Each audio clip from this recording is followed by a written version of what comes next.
only I could find my profile picture. Gasp. No, right? It's like, I want to just... Oh, wait. Can I... Maybe... It's gonna be like a version of a version of a version, but it should work. Desktop. Grab it. Open. Sink or swim, that sounds promising. Isn't it great? What's promising? The title of the show is called Sink or Swim. Oh! I feel like I'm gonna sink a lot. We're all gonna sink. It's how the dice treat us. Yeah. Well, back in when I was playing D&D, I had like 10 different swim checks to do at like 10 different rivers, and each one of them I failed and almost killed myself. It's great. So I have a famous TPK story from Pathfinder that involves swim checks and like the party drowning horribly. We were playing Reign of Winter, and after beating, the stereotypical group of bandits hiding out in this lodge, they have to cross a bridge to go deeper into this forest to investigate some magical happenings that's causing this area in the middle of summer to suddenly be under the effects of a magical blizzard. Mm-hmm. They approach this bridge, and they're told outright that the bridge is over a ravine. It's a nice, 60-foot drop down into a fast-moving and very icy-looking river. The bridge is slick with ice, and you'd have to cross it one person at a time, and if you move at half speed, you don't risk slipping. You don't risk slipping, but if you move at full speed, you have to make, a check to keep yourself from falling. So, as soon as I tell him that, the barbarian goes, I go ahead and run across, and he moves himself the full speed. So it's like, all right, make your check.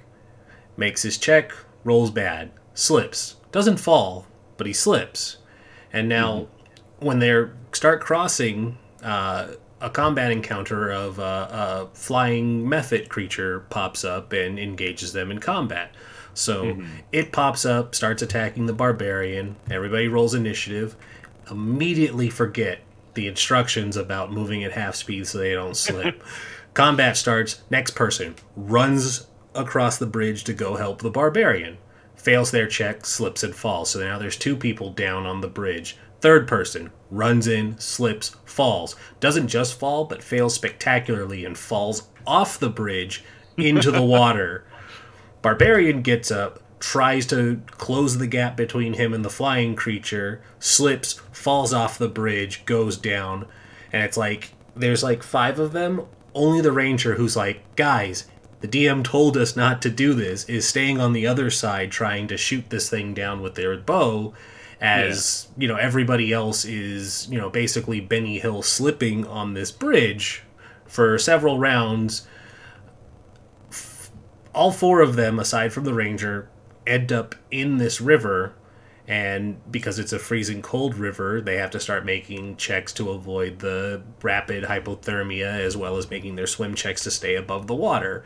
2 of them immediately fail the hypothermia, which makes swimming harder, and, they're just getting carried off while slowly passing out because they're freezing to death. And it's like, the barbarian's the only one who's basically able to tread water because they can't make their swim checks.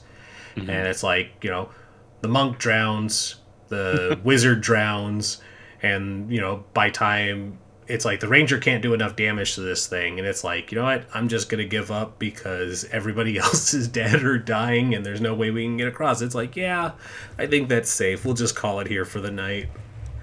And so that's how a bridge killed an entire party. Yeah. Legendary. I didn't have to do a single thing to kill them.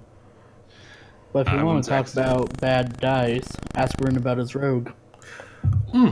In Ark's game, I have a rogue, and my dice are notorious for rolling not just under 10, but under 8. Consistently. Yeah, anytime I need to do something well, it will not work. If it's something trivial, I can roll, 17 or better consistently. And it's like, make this check to, smell the pie. Nat 20. Okay, I want to break into this place and steal all this stuff because I'm a rogue. I have my person. He's a legitimate criminal. He goes into other parts of the city away from where they live to go rob people.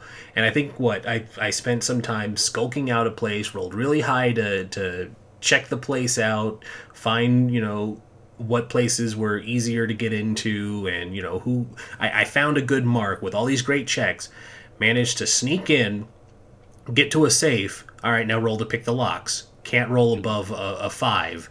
And it's like, 2 or 3 attempts at it. It's like, well, you can keep trying at it. It's like, no, I'm just going to leave. It's like, this is causing too much of a risk. And so it's like, yeah, you can do all this great stuff, but when it really matters, dice just don't want to work. Basically just snuck in, looked around, snuck back out. Yeah, couldn't do anything with it. Didn't get caught, just couldn't do anything worthwhile. Yeah, and that's it. Consistently, his life is just, I'm gonna try and do this thing. And it's like, well, your dice don't want you to do this thing, so it's like, I guess I'm not doing this thing. So you're planning on retiring him before? Yeah, he's not going into Undermountain. That's a death sentence. And the worst experience I've had, or the worst luck I've ever had, was I accidentally. Have you ever used artifacts in Pathfinder? They have a chance of exploding if you do any damage to them at all. And I haven't played Pathfinder since 5th edition came out, so I don't even know if they were a thing beforehand. Well, basically, DM made a no magic campaign, except they made massive amount of magic artifacts, right? Uh-huh. And so you could cast spells and stuff if you found the artifacts. Oh, cool. Problem is, if you do any damage to them, they have a really high chance of exploding. We were in a floating city. We had gotten a bag of winds that had this thing setting on it that was called Apocalyptic Setting. One of our characters got attacked, so I was like, you know what, let's try out what this setting does. Apparently, I knocked one of the bad guys through a wall into a museum that was full of artifacts. And they chain reacted slowly, and long story short, we destroyed the entire flying city, made it crash, and caused a magical storm that made the place for the next campaign, which was just like a swamp of wild magic. That's incredible. I love it. So yeah, that's how I accidentally TK'd an entire party by pulling a switch. Nice. I've had that one too, where a single trap has TPK'd an entire party too. Have you ever heard of the Mega Dungeon Rapana Thuk? I have not. What is that? It's basically. Have you heard of Tome of Horrors before? Sounds familiar. Tome of Horrors was a Gary Gygax dungeon that was just designed to be a meat grinder. Preface that it's a hard dungeon, characters are going to die, you just keep sending characters in there to see how far they can get, type of thing. Someone took that idea and expanded on it and made it like a dictionary thick rule book of just level upon level of dungeons. And so it's like the whole point of it is you go down into the dungeon, you kill a bunch of shit, get loot, come out, sell the stuff, go back down, and you keep leveling up through that. There's no real story, it's just killing stuff. Well, Rapana Thuk has 2 entrances into the dungeon, one that heavily discourages you from using, and one that has basically a stupid check trap. The discouraging you from using it one takes you, lets you bypass like the first 15 levels of the dungeon, takes you down to a place where it's like level 8 equivalent monsters and stuff at level 1, and all you have to do is go down this well. But on the inside of the well are like deep gouged claw marks that look like something was trying to climb out. And it looks like it descends down for a very long time. So naturally, level 1 players are supposed to be like, oh, no way I'm going to put myself in a hole with something like that and figure out what it is. The other one is an entrance to a mausoleum. It's a locked mausoleum that has a statue next to it of a dwarf. And the statue has a little plaque that basically in Dwarven says, the key's in the back of the statue. Don't try and open the door on your own. And we had a person, a halfling who spoke Dwarven and was the rogue, looked the statue over but didn't, go find this key. Didn't read the plaque that gave the instructions. They just kind of gave the front side of it a once over. And it's like, do you want to check anywhere else? It's like, no, I already looked at the statue. It's cool, but I don't, want to look too deeply at it. And, basically we had this impatient cleric who was already frustrated from some combat and, was getting impatient. And they're like, this is taking too long. The rogue hasn't picked the door yet. I'm just going to kick it down. Mm-hmm. And the stipulation for the stupid check was if you do anything other than open the door to this mausoleum with the key, it triggers the trap inside. And the trap basically tells the DM, give it 10 rounds for them to go inside. The door swings in to the mausoleum, and after 10 rounds, it'll slam shut, and then they get another 5 rounds to find an unlocked trap door that will take them into the dungeon before that also seals and traps them in. When the door closes to initiate the trap sequence, the floor starts to rise towards the ceiling. Mm-hmm. And so they spend their 10 rounds looking around the inside of this mausoleum that just has a stone casket and a candelabra set on top of it with like a continual flame thing going on.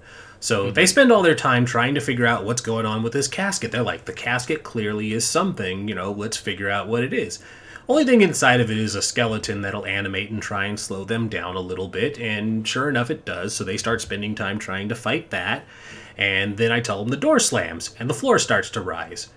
They immediately freak out, so they're like, okay, we have to kill this thing quickly, and, the candles are clearly the thing we need to, figure it out. So it's like, round 1, 2, 3, 4, and it's like, does anybody want to like look around before this happens? It's like, no, we're gonna focus on this and the casket, and it's got to be something in the casket that'll save us. It's like, okay, 5. You hear a click on the floor, over here in the corner, and they're like, well, what was that? And it's like, well, that was the trap door being sealed, and you guys are stuck in here. And it's like, in 5 more rounds, and basically because the floor rises too, the main door to get them outside can't open anymore because it swings in. Mm-hmm. And so, basically it's like, oh, well, you're stuck now. It's risen up enough that it's blocking access to opening the door. And they're like, well, can we kick it down? It's like, yeah, you can try kicking it down. Can't make their checks to kick the door in anymore. And so as they're running out of space because it's rising up to the ceiling to crush them, they're like, what if we jump in the casket and just wait it out? It's like, it's like, sure.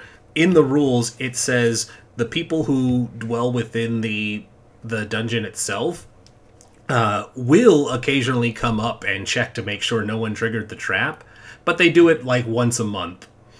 Yeah. And so it's like, well, yeah, you guys can do that, but, you're in a stone casket pressed up against a ceiling, and you're either going to run out of air, run out of water, or run out of food. It's like, congratulations, you're all dead. Wow. And they're like, this is terrible. It's like, well, I didn't put you in that situation. You didn't even get in the dungeon yet. Yeah, it's like, you died at the front door. I'm sorry. All right, so what are we doing? Or are we still waiting on Trinket? Yeah, I'm going to poke Trinket, find out what's taking her. Dab Trinket. Quickly. She's streaming again. Go hit up her stream. What's her stream?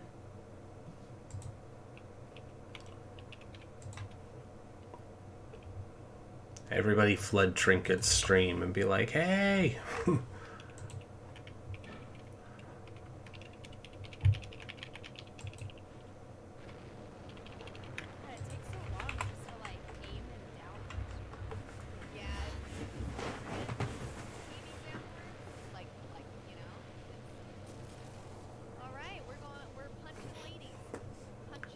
Oh, they are.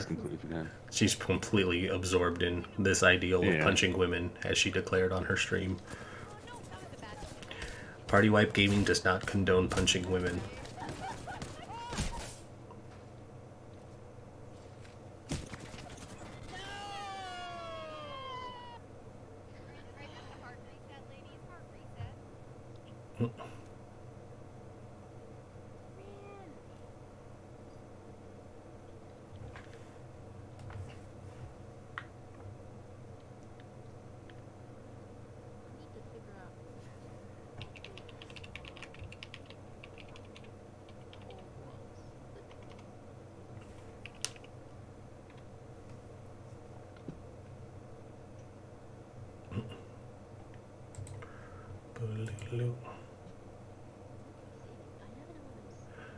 She doesn't want to show up for character creation. She doesn't want to show up for character creation. She's like, don't hate me. Can I miss tonight? It's character creation, so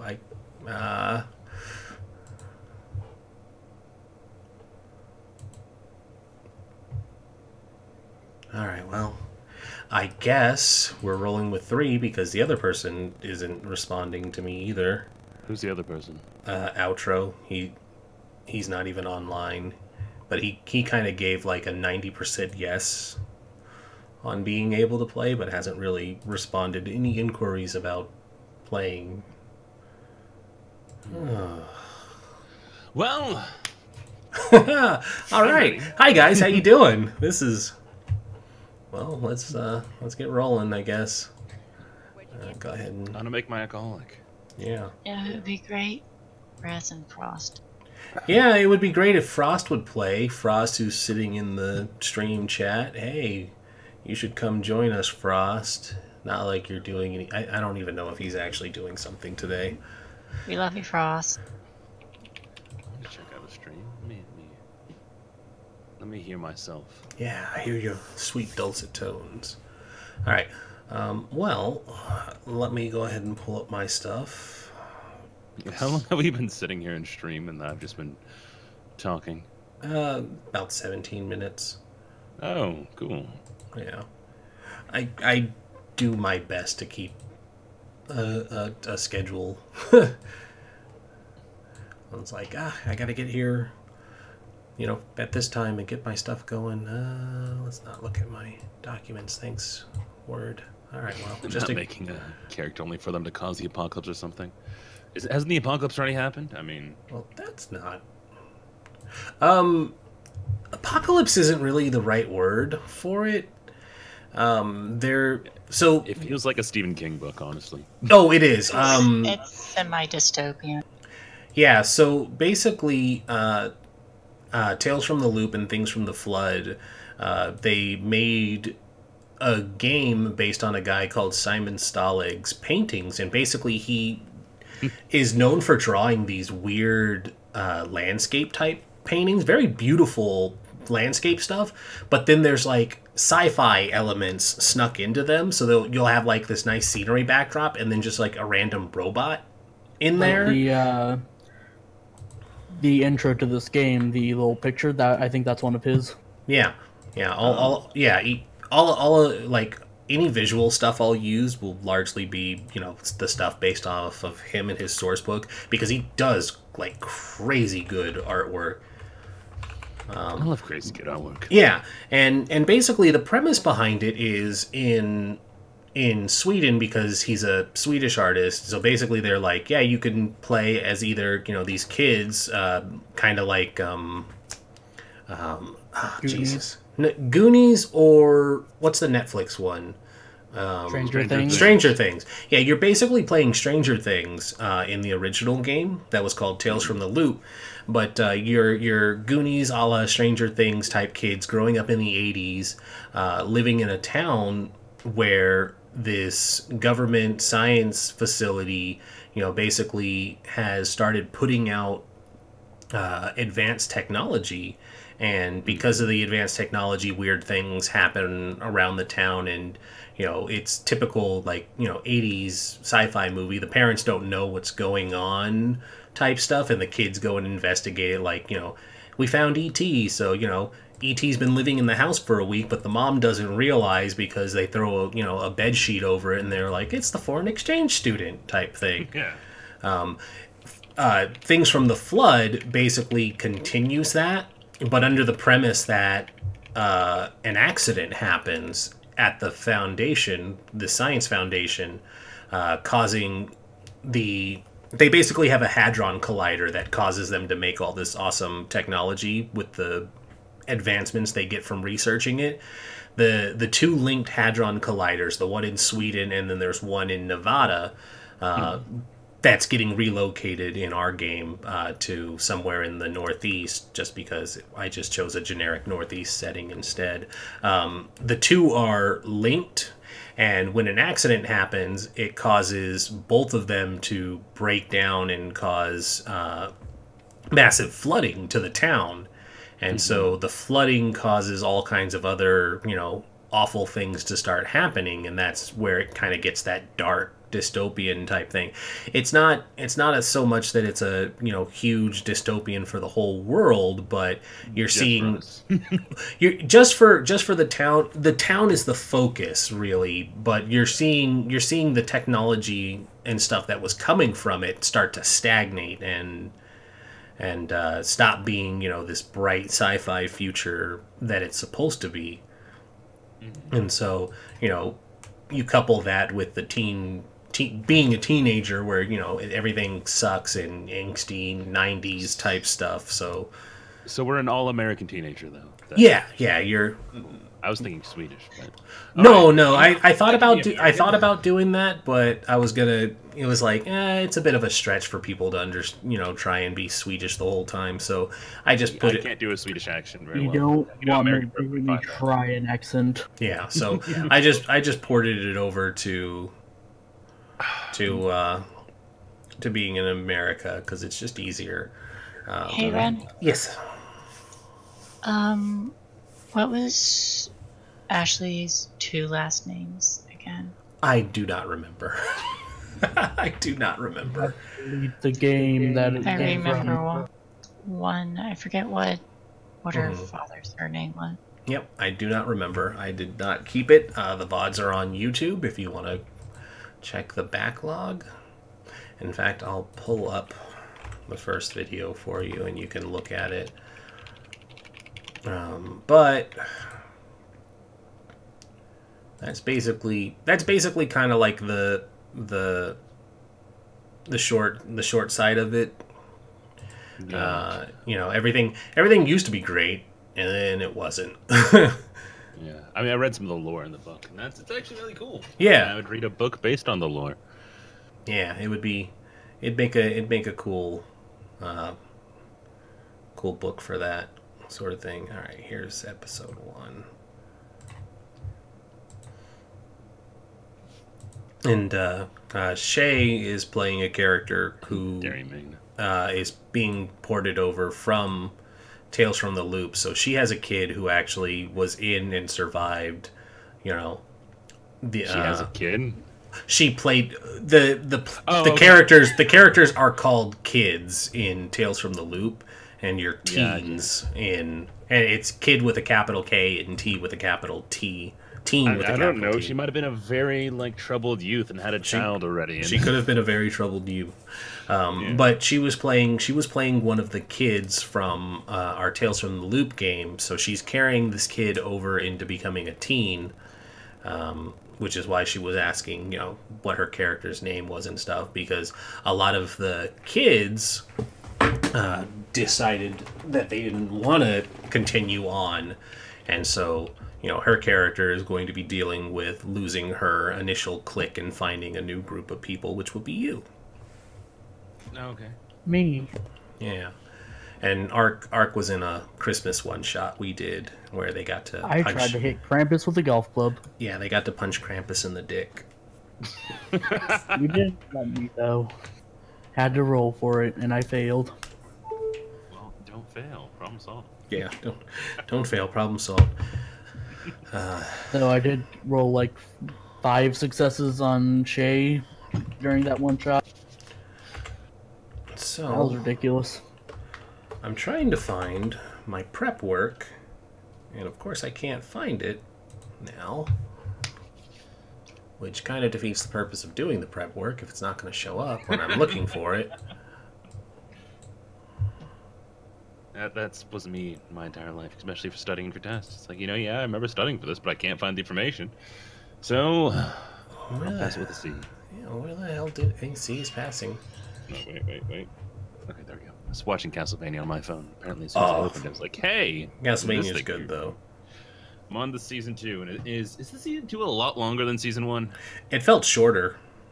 It felt shorter, but I think there's more episodes. It ends real campy too, which was kind well- of surprising for Castlevania. There was a lot of like hints along the way that it feels kind of campy. Yeah, I won't spoil the ending, but I was a little put off Failed. by how just kind of cut and dry they made the ending. I was like, oh, well, we're just done then, huh? Until the next video game. Yeah, until the next video game. All right, I just told it to restore. Now, where is it? Tarovana or something? Ashley, aka Kid One, last name Tarovana, not Preston. Tarovana. Tarovana. For Gentleman Joseph. Oh, well, Frost looked it up. That doesn't sound right, but I'll take your word for it. Whatever you spell it. Like marijuana? I think Preston was the name from the stepfather. But whatever her maiden name, or not maiden name, but her mom's name would have been, I don't know. Okay, I told it to restore my file, and I can't find it still. You broke everything. I did. I broke everything. It's all fucked. That's the life for you, man. That's the life for me. Getting fucked or trying to fuck. Unless you're asexual, in which case. In getting which fucked. case you just don't. Yeah.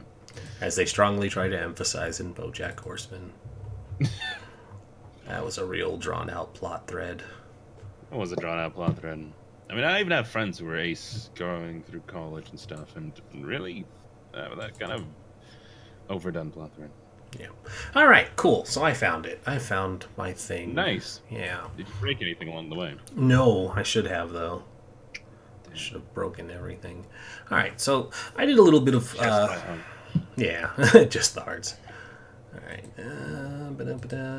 Frost. Yep. Okay, yeah, thanks, Frost. I had pulled that up for Shay, too. So she has it. Oh, Should there's a she need cast. it. Well, I mean, the cast is kind of down to you guys, you three. Did Frost ever answer me about playing?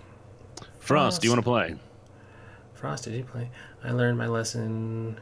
Yeah, he played a tech nerd named William Buxley, who decided to sabotage some other kids' stuff, and it ended up causing a bad situation for this other group of kids who were hunting down the killer robot that they were looking for as well, and it caused a bunch of them to get killed, and one of them to lose his... Yeah.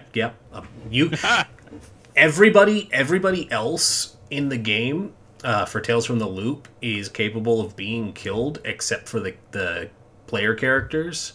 The player characters can, get hurt, traumatized, arrested, in trouble, grounded, all of that stuff, but they can't die. In Things from the Flood, it's different. You guys can die for your stupidity.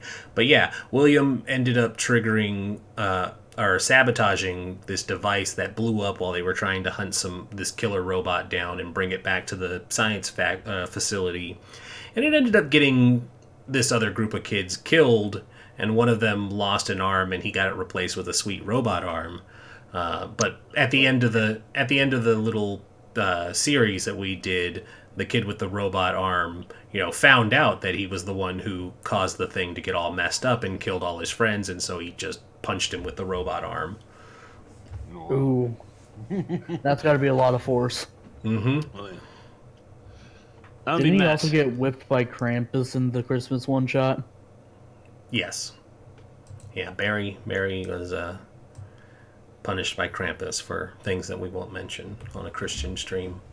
I mean, killing kids would be one of those things that seem very... No, Barry was one of the kids who got caught in the thingy, but William was Frost's character who killed the kids. Gotcha. So, everybody has a copy of the book now, right? I do have copies. Yes. Okay. So, we're going to largely just go over character creation. So, as teenagers now, you guys are starting in a generic northeastern town that I have aptly named, and Ark, you will also appreciate this because I told Shay already. Your town has been named Stillwater, and you attend Stillwater High School, home of the Water Buffaloes. Much of the town, it used to be a very prosperous kind of like, mid-population kind of town out in the like forested mountain Appalachia type area. It's kind of fallen into disrepair with the loss of the Loop Foundation, which is the name of the government science facility that housed the Hadron Collider that brought in a lot of the work and prosperity and jobs for the town for the adults. You, as kids, probably had, normal, fun, everyday lives. And 2 years ago, there was an accident that was dubbed the Buxley Incident. And the Buxley Incident is largely speculated on what happened and what caused it. But the overall result was that the science facility was flooded and deemed a natural disaster site, and it was kind of what's the word when it's like hazardous waste in an environment and they have to close it off.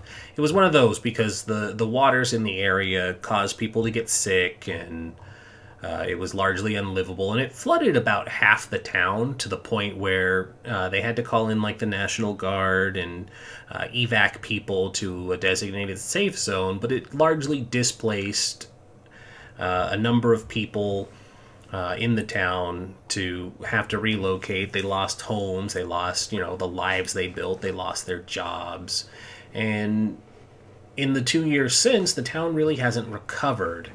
And since this is a largely collaborative storytelling game, you guys help shape and define, what impact this had on your characters and your lives. You guys get to decide, what family members are affected by it, how many family members and stuff you have, and you also get to help, set scenes and shape what non-player characters are there, most of the time.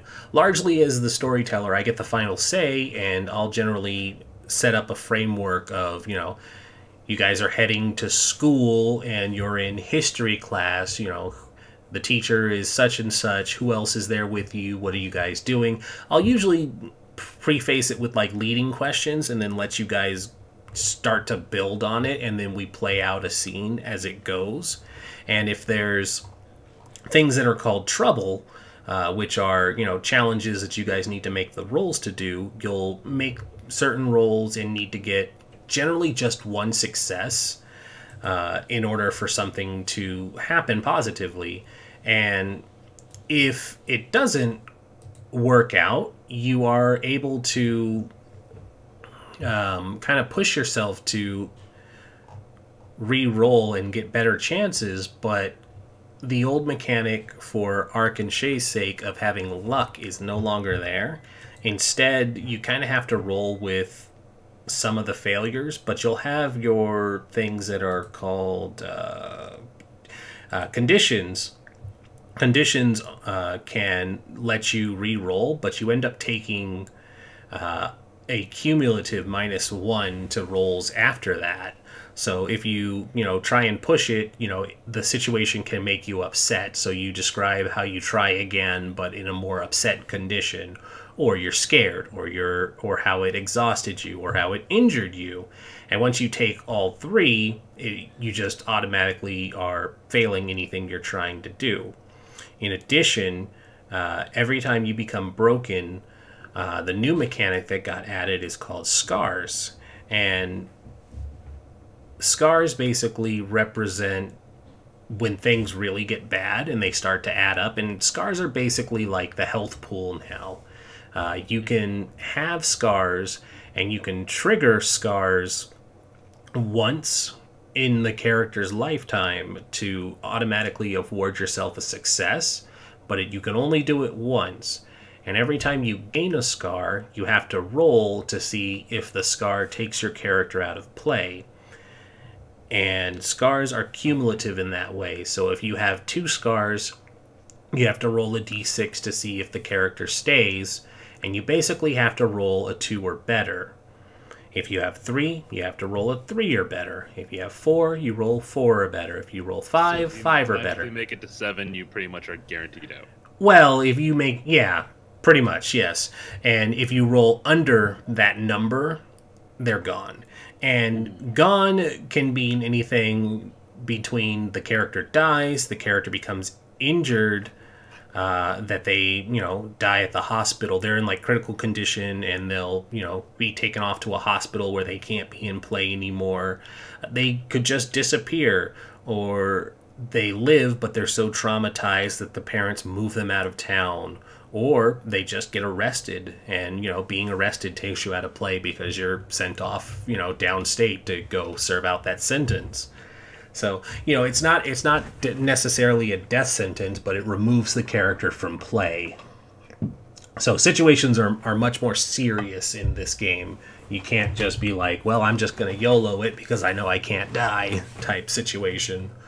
Like you could when you were a kid. Like you could when you were a kid, because the kids were, in essence, immortal. Because no kid has ever died. That's a fact. It's a fact. Even in... Except other people's kids. Yeah, except other people's kids, William. Cough, cough. We love you, Frost. Mm-hmm. And there is a concept that I like to go over at the start of every session. I made a habit of doing it at the start of every session in the original game. And I'm going to do it here too, because it's just kind of one of those things that helps put people in the right mindset for playing a game like this, because it's so different from D&D. And they were called Principles of the Loop in the original game, and now it's just Principles of the Game for this one. And there are 6 of them, and I've written out for myself mostly, but I'll kind of gloss over them this time. The 6 principles are: number 1, everything changes, everything falls apart. And this is largely what we went over before with the background and lore. Everything the future promised is falling apart. The world is much darker than when you were kids. The Buxley incident has put your parents out of work, and the Loop has been sold to Craftacorp, a private corporation. The technological revolution lost its focus, and the fields are littered with rusting robots. An epidemic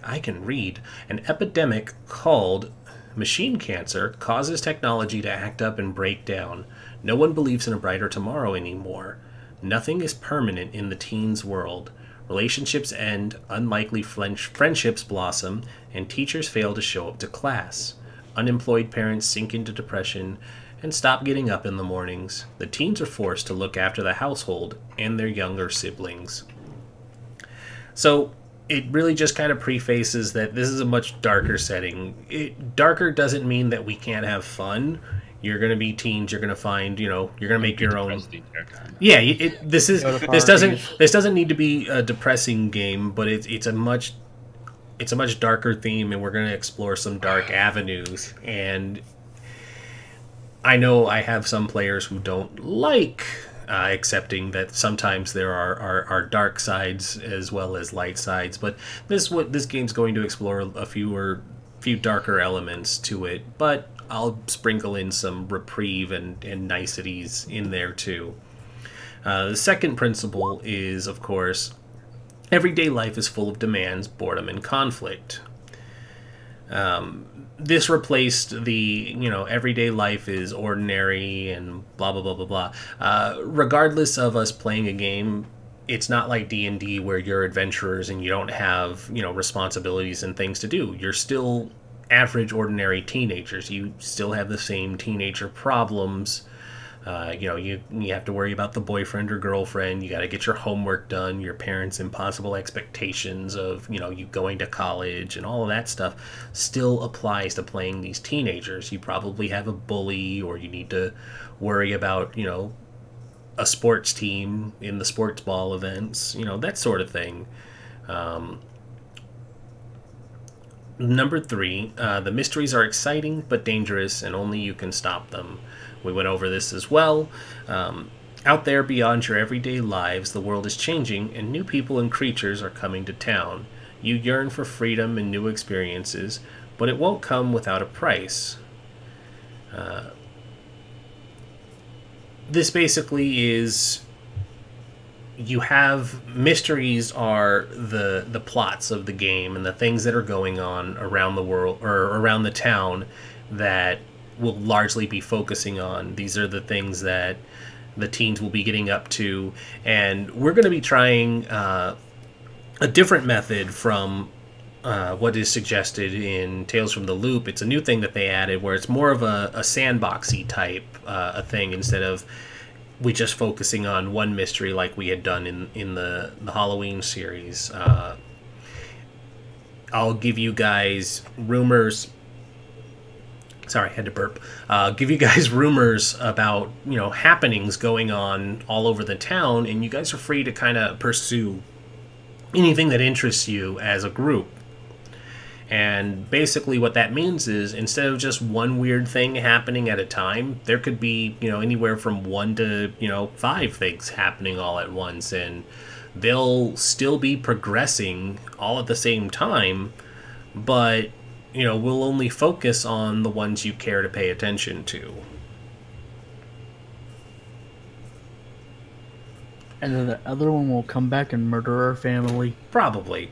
Number 4 is you're neither kids nor adults. Basically, this is just the point and emphasis that, you're teenagers. It's a role-playing game, so,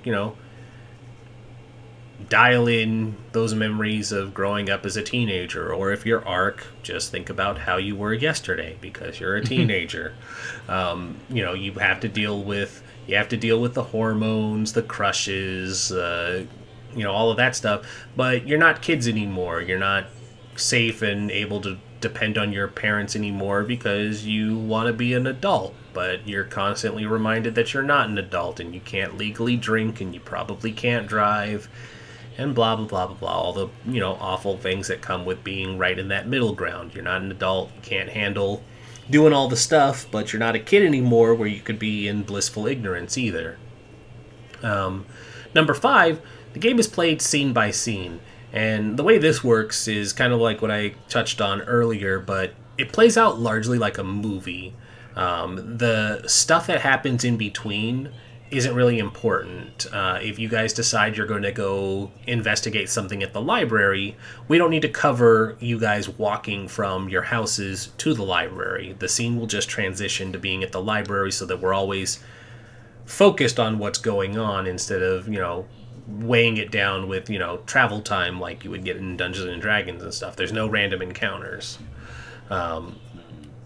And basically the way that works, like I said earlier, was I'll set up a scene, tell you, you guys show up at the library, you're gathered around a table, who was looking up what books, what sort of things were you trying to find, who else is in the library with you, and we'll take turns, setting up this information. It's like, Ashley went to go check the computers to do this. Pixel, you said your character is going to, go talk to, the popular girls and see if they've heard any rumors, and we play out the scenes. Beanbag chair. Yeah, we play out the stuff, as you guys are, deciding on stuff, and that's kind of how the story grows and moves through, which leads into number 6. The world is described collaboratively. I've, touched on it before. The storyteller is responsible for setting up the scenes and telling the story, but doesn't necessarily have to do it all. You guys help describe the setting and the people within it. You help shape what the school looks like, what the weather for the day is, all of this stuff to really bring it alive, because everybody's helping to contribute to and bring it together. Ultimately, though, I get the final say. You can't decide, something like your parents are Ghostbusters, and your dad buys you beer and gives you access to his gun safe. Well, there goes that plot thread. Yeah, I get the final say and stuff. You can't just be. Access to mine. and safe. Yeah, you can't be like, well, you know, we're gonna go fight this monster, so of course I have this arsenal in my garage. You know, that sort of thing it won't fly because it's not plausible. You know, if you took the time to establish a connection with a shady individual down an alley who could get you a gun and we make rolls for it, that's different. But, you know, that's more of a natural developing story than just saying, you know, it's like, yeah, you know, you asked me to set the scene, so my parents do this and that. Theme, it's an alternate 1990s, much different from the world we know. Some people may be old enough to remember the 90s, and some people may be fresh-faced babus who were born at the end of it. Cough, cough. Wonder who is who. Wonder who is who. Hold on, Shay's not talking directly and just sending me messages. Send it to me. I didn't want to Shay. interrupt. That's all right. Just send it to me. Anything you need help uploading, Shay, just send it to me. So, Yeah, go ahead.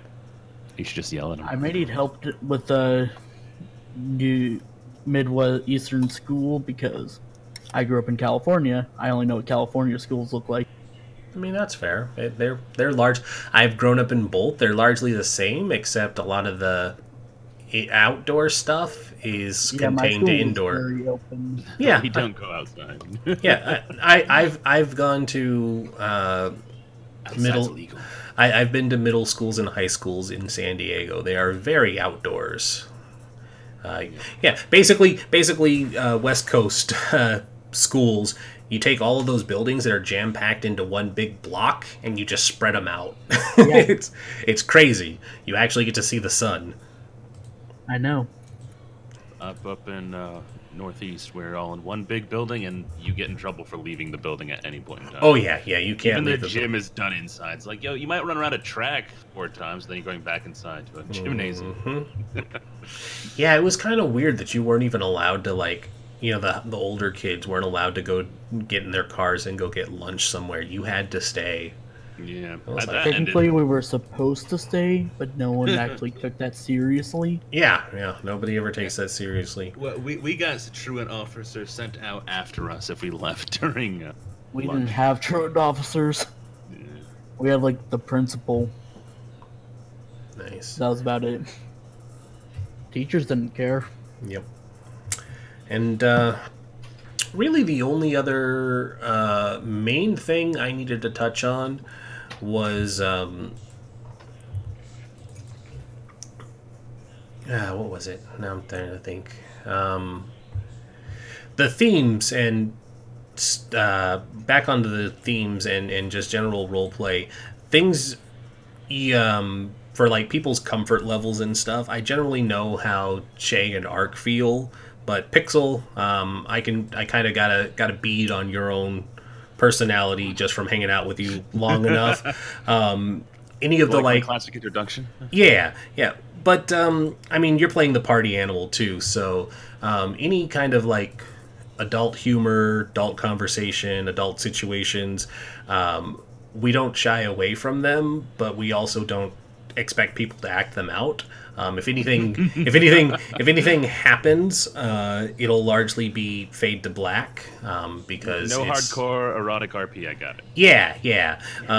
You know, if you're doing something like I want to go flirt with that person to try and get an advantage to this thing or acquire this information, yeah, you're gonna have to RP that out because it's actual role play, but we don't need the gross details of anything happening down a back alley sort of deal because Twitch frowns on that. So don't be shy about things, but we're not also going to play out any situations. Gotcha. And I guess that's another thing. Safe space, blah blah blah. If anything makes you uncomfortable, don't hesitate to speak up about it, and we don't have to address anything that makes people feel awkward or insecure. That sort of stuff. All right. Also, we do tend to use artwork, so if you want to find a cool picture for your character on Pinterest, I've been trying, but I haven't found a thing. Yeah. So Shay's already found one for her rocker kid. Teenager. Yeah. Art. So, but this game, because it's a collaborative storytelling one, we really don't need maps or tokens or anything like you would use in D&D. A lot of this stuff can be theater of the mind. I might rough sketch something on here to show you, like, position wise, like, you know, if you guys are in a room, you know, here's the room. I just noticed I have a millennial eye on the choker. Nice. Here's a desk. Here's the door where you came in. You know, this sort of thing. You know, here's a refrigerator. Nice refrigerator, I know. You know, this sort of thing. Refrigerator over. Yep.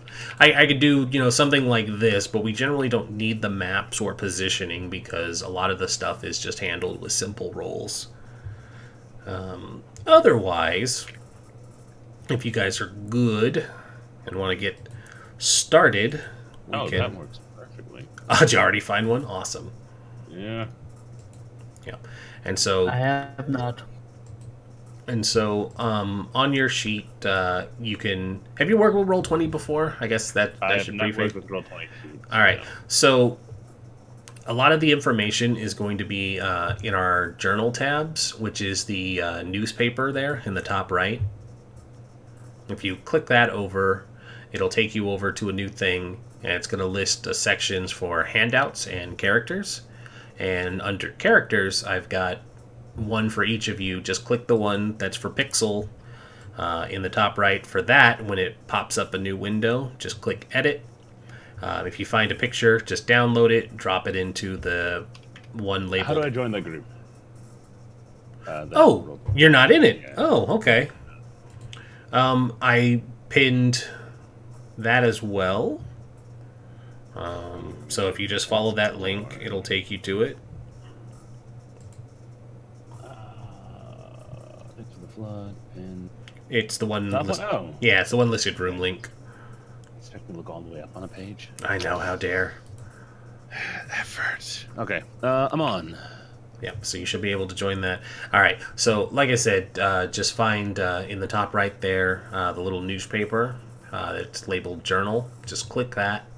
It'll open up a new window, drops down for character sheets. Yours is listed as Pixel, so you can find it. Yes. Drop. I was paying attention. I was Go to the Journal tab on the top right. It's the one that the icon that looks like a newspaper. Gotcha. Oh, there's me. Hi, me. Yep. So click that. It'll open up a new mini window, and then in that mini window, you'll click Edit, and from Edit, you'll see at the top left, it'll say Avatar with a little dotted border. You can drop the picture that you found in there, and that'll set your character picture. You can change Too jockey.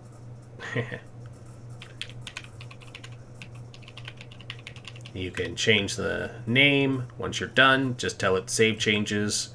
And then there are 3 tabs that are bio and info, character sheet, attributes and abilities. Just go to the character sheet and it pulls up the things from the Flood character sheet for you.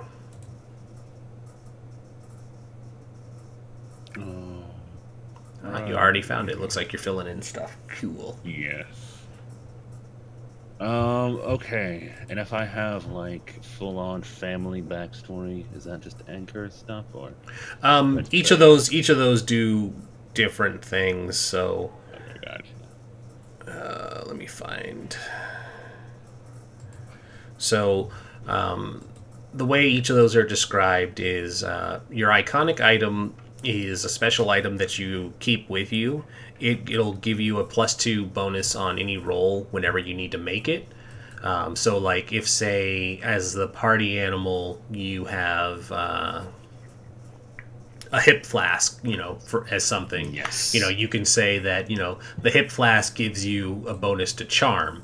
And so, I'll just type it in so you have an example. It could actually be a bonus to anything, It can be, as long as you can word it. Yep, as long as you can give a reason why it would help in the situation, which is where this tab to let you change it. But for this example, hip flask, charm. You're trying to, talk to the pretty girl and you're offering her a drink to kind of lighten her up a little bit. So it'll provide a +2 bonus for your thing, and you just tell it to roll. But of course it's not going to roll because you don't have a number in there yet.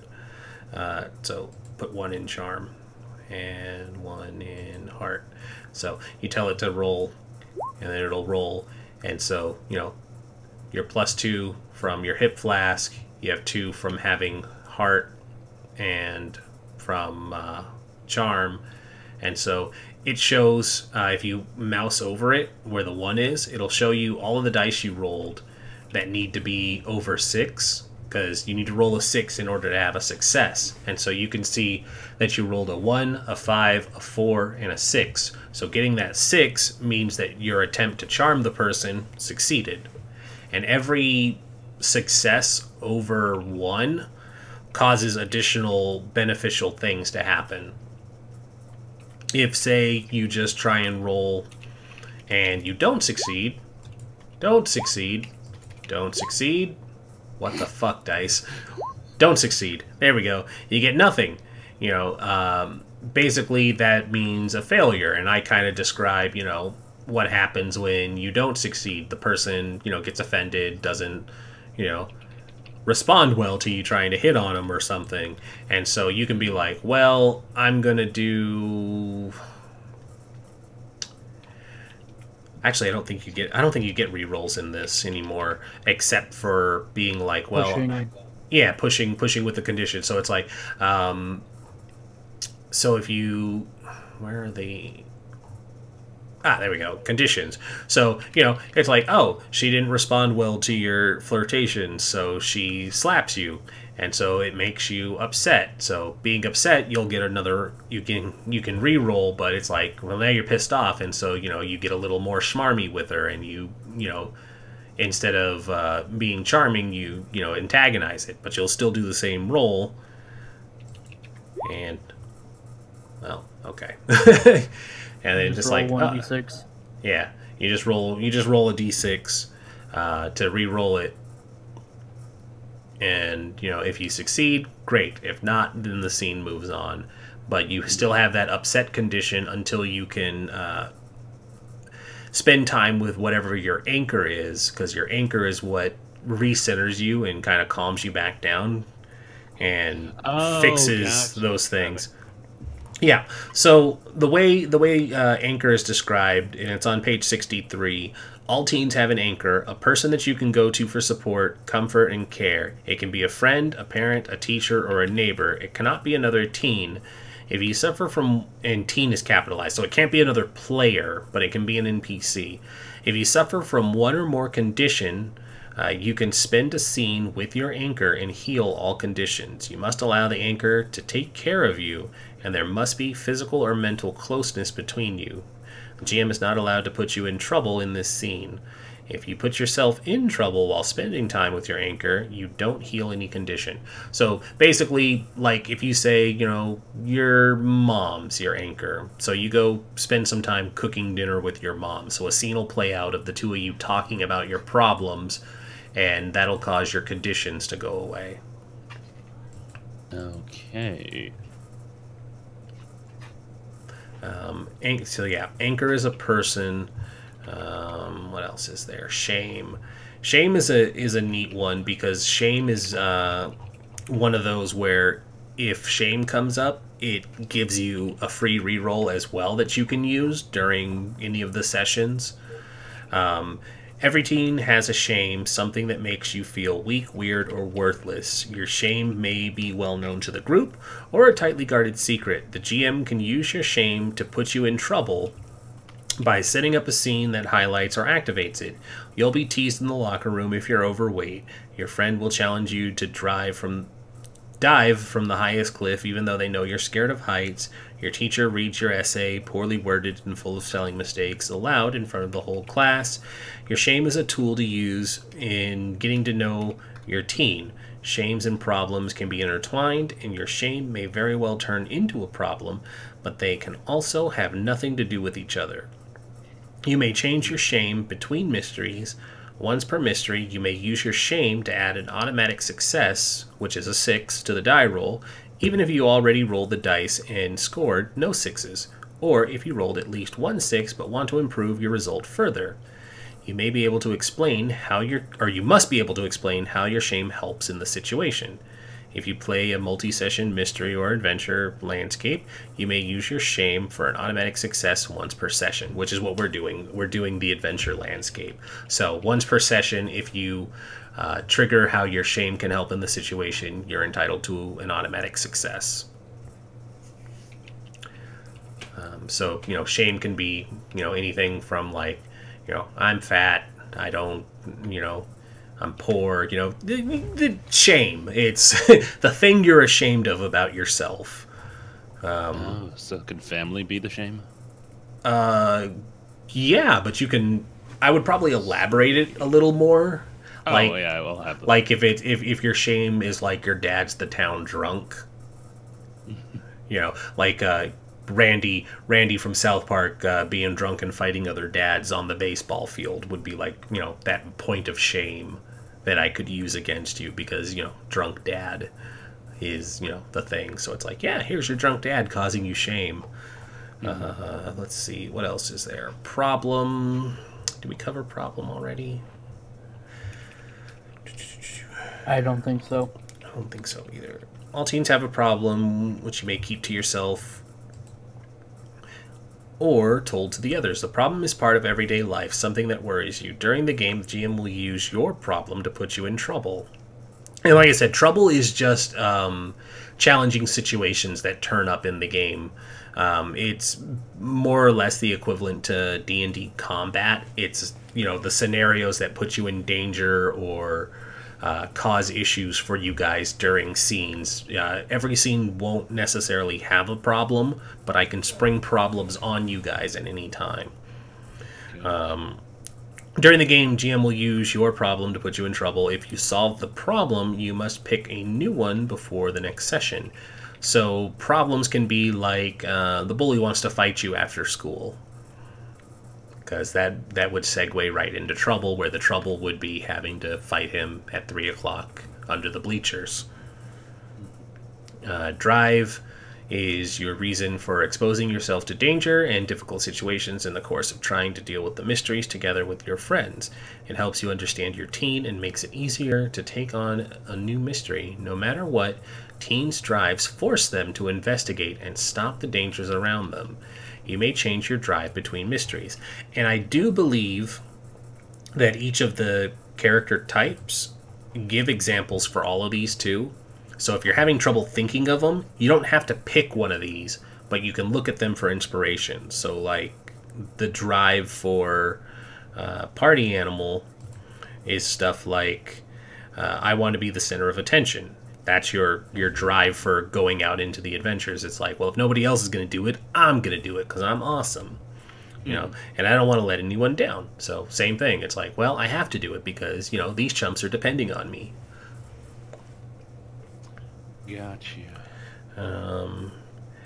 And also looking at that, there are the things in here that, we'll also need to address the relationships with the other kids. So we'll define, how you guys are friends. Then we'll define relationships with some NPCs. You'll cover your hooks. Scars, I already covered. That's basically the injury system. Scars can be recovered, I believe. Am I going to be like an after campaign thing? Just like your shame, scars can be activated to grant you an automatic success on a 6 in the die roll if you can explain how the scar helps you in the situation. Unlike your shame, however, scar can only be activated like this once and then never again. You can heal your scars by performing heroic and self-sacrificing actions. See Chapter 6. Well, I guess I should go see Chapter 6. If only I knew what Chapter 6 was. Chapter 4. Ooh, there's little robot designs. That's cool. Well, I'm going to use this character as a placeholder for now. to see the placeholder. Yeah. Wait, maybe.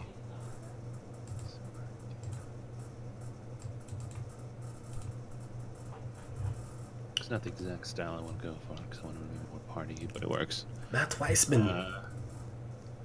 Yes. Wan's here. Hi, Wan. Juan, I might need you to do some art for me. Can you draw me a 90s teenager? Yeah. Wan, you should come play with us. You can just make bird noises into the microphone, because it's adorable.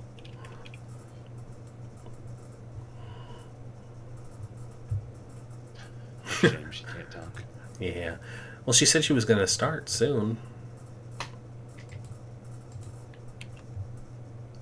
She's been working up towards it. How do I get a picture off of here? Oh, it's on Instagram. I don't want to steal a person's picture off Instagram. I mean, I could, but There's no shame here. I feel rude. I'll get Juan to draw me a picture eventually. Yeah. There you go. I need a drunk teenager. Come peep and sheep a little. Definitely, come peep and cheap. Yeah, come peep and sheep. I'll invite you over to the server. Where's what the hell is that thing? By the way, Juan, I can swear in other people's streams. It's just Yeah, put that out. we're adults using adult language in adult situations. Where is the thing where I put the picture?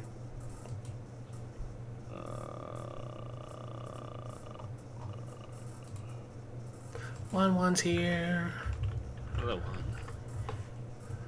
and I Juan's over there can in general. I can drag her down. Haha! There it There we is. Bird noises. Alrighty. Hello. Hello. That's the one. She does not talk much. She's working towards it. How you doing today, Shay? I'm all right. Nah, that's good. I still can't figure out how to load Yeah, a picture on the yeah. other. Not bad. Right. I was also looking for the heroic sacrifice. What is the Oh, heroic sacrifice? I found it. Did you? Cool. Where is it? Yeah. So, healing scars. If a teen has performed a heroic or self-sacrificing action and in doing so put herself in harm's way during a game session, or if she has experiences a dramatic everyday scene that has changed the way she sees herself and the world, the teen gets to heal one or more scars after the session. The players get to decide together if the act was enough to warrant this or not. The Ooh. teen can only heal scars that have been accepted. Page 64. That is scars that have already been checked and used for automatic success. So you have to use the scar before it can be healed. Nice. Okay, so yeah, you have to activate it before you can try and fix it. Because, yeah, you have to come to term with whatever the scarring was before you do it. Yeah, that makes sense. Whoops, that's not showing up right. Sorry, folks, let me fix that.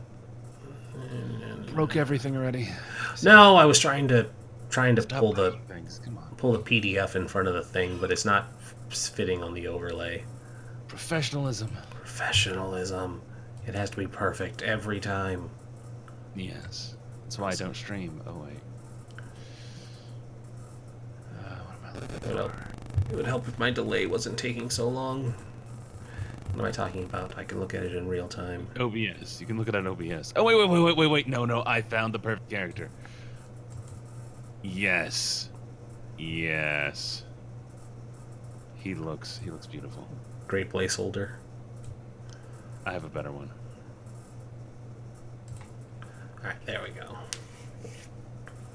Yes. Alrighty. Oh, hello. Let's take a look at good old Matty Matt. Hey, that doesn't look too bad. Blip. I have a better one. Well, one that. Oh, fits the character. that's not the one? No. Give me a sec. I'm going to. I can't make it bigger. That's what she said. Phrasing. Wow, way to copy Ashley's hair there, Cat. There we go.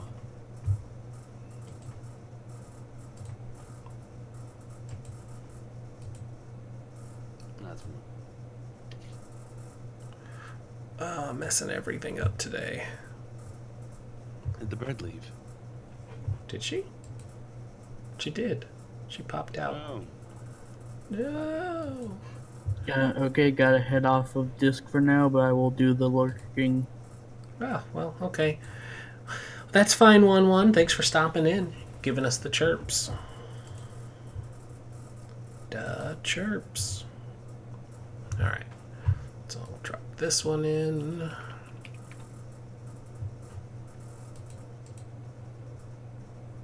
Okay, let's see. What am I looking for?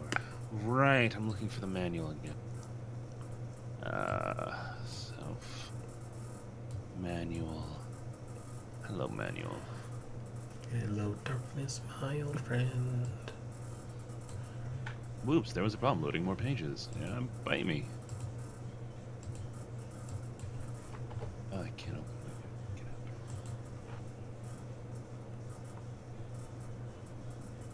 it. Get out. As Frost put it, just make sure whenever or whoever has them yells out when asked, "These are my scars."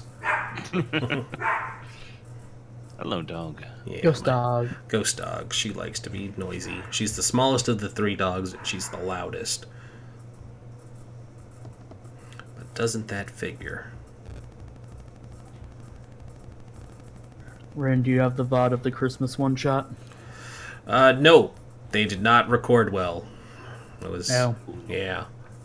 Well, I'm gonna make up a last name then. Yeah, just make up a last name. No one's gonna... No one knows the name of that street kid. She just sells drugs around the corner. This is true.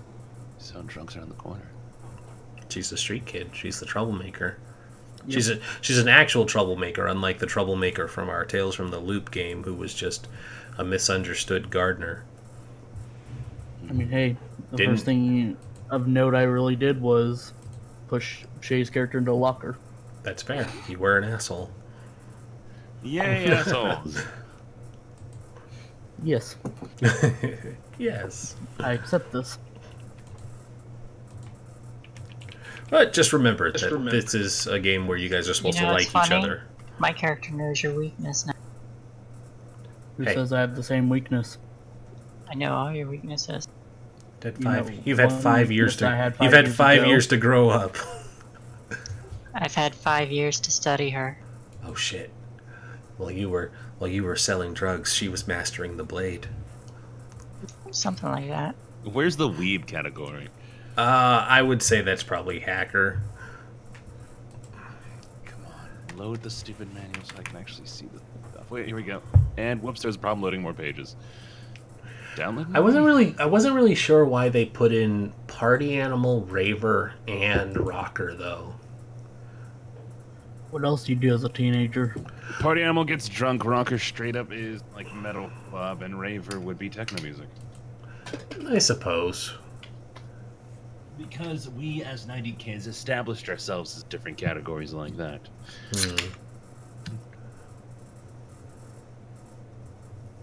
Seeker is the like hippie kid, which is kind of cool. I like that one. That was a nice one to add in. Motorhead's the speed freak kid. Lone Wolf is just the loner. Party animal tends to be more preppy, I guess. Just the preppy drunk. Yeah, I mean the tie on the head says it all. Exactly.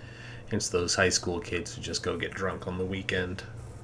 Exactly, that's my goal. They're missing the slacker though. I mean, I guess you could say it's the lone wolf, but the lone wolf kind of just lends into like the weird kid. I guess if you're a slacker, you wouldn't be going on adventures. Yeah, that's what I was gonna say. I tend to guess. see the lone wolf tends to be a lone wolf because they are a slacker sometimes. Yeah. Hey, that one works. I like that one. I'm just away from everybody else. Okay, and yes, it loaded more. Okay, where was I? Save that. I have a full backstory. It's going to be great and sad, and based off real stories. Not my real stories, of course. No. And I'm sure they're totally legit real stories that no one will call Well, I bullshit mean, on there's ever. a little bit with Gangster's gonna be adopted. Older brother. His mother was a nurse, but became a hypochondriac and addicted to pills. Oh, So spending most of her time in bed. While the father was a doctor, but got divorced, left, and took the younger brother with him. The younger brother's actually blood related, while me, I'm adopted. Why would you do that, Line? So that will be why my pill-addicted hypochondriac mother is my shame. Nice. Right. Well, there we go. We have our 3 current teens, and Trin said she'll show up, so I'll leave her spot, but I'll probably decide whether I want to keep it at 4 or find us a 5th person. Okay, let's see. Problem. Choose one that makes up your own. Why? Oh, wait. That's a hacker. I'm not a hacker. You're not a hacker. You're not hacking the system. That's what you think. Hack the planet, I am man. the system. We can I actually can't stop drinking. Perfect. we actually can make Hack the Planet references at least. Sweet. Which reminds me, pull up a couple of additional images because I already have the DJ. It's just related. That's my anchor will be the radio, dude. Yep.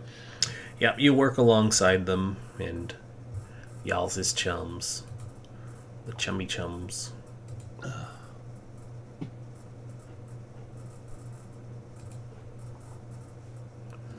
Shame. I already have my Shame. Hooks. Oh, Hooks is in the general list. We are doing adventure, right? Yeah, we're doing the adventure thingy-mabobble. I mean, you can still have hooks. I can draw off of hooks for plot threads. Give me material to work with. I encourage it.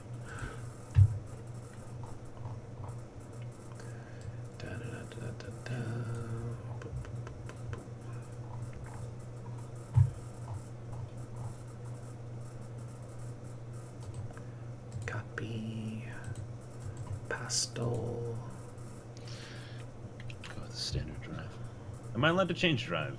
Like later on, or is my drive like? I set in think stone? drive is one of those that can be changed. That can change. You may change your drive between mysteries. Yes. Okay, sweet, good. So that way I can get a more like developed drive instead of having a very generic one to begin with. Favorite song? Oh crap. Yeah, gotta find a 90s song. Chumbawamba. It was warm. I get knocked down. Nice. Perfect. The first thing comes to my mind. I actually had to start looking up 90s songs. Aw, poor 99 kid. Yep. Wait, was that? That was in 2000s, was it? Early 2000s felt like the 90s. Just look up the song and release date.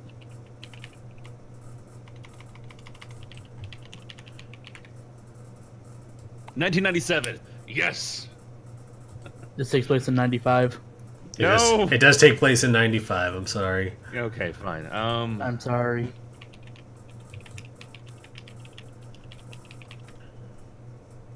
$2001. Okay. And since we don't have the original cast, I am flip-flopping time a little bit, so I'm just saying it's 95 now. 100 hot singles of 19 gangsters. You could do Gangster's Paradise. Do you feel gangster? You could even do Amish Paradise if you wanted.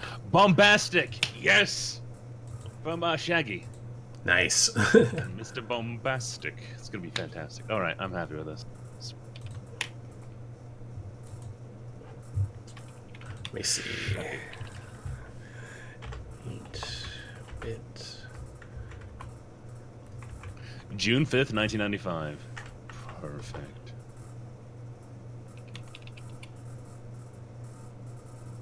That is not at all what I thought that meant. It's really normal.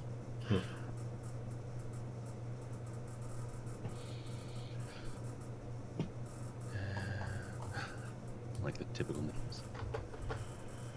Oh, I actually chose one of the typical names accidentally. I'll go with him.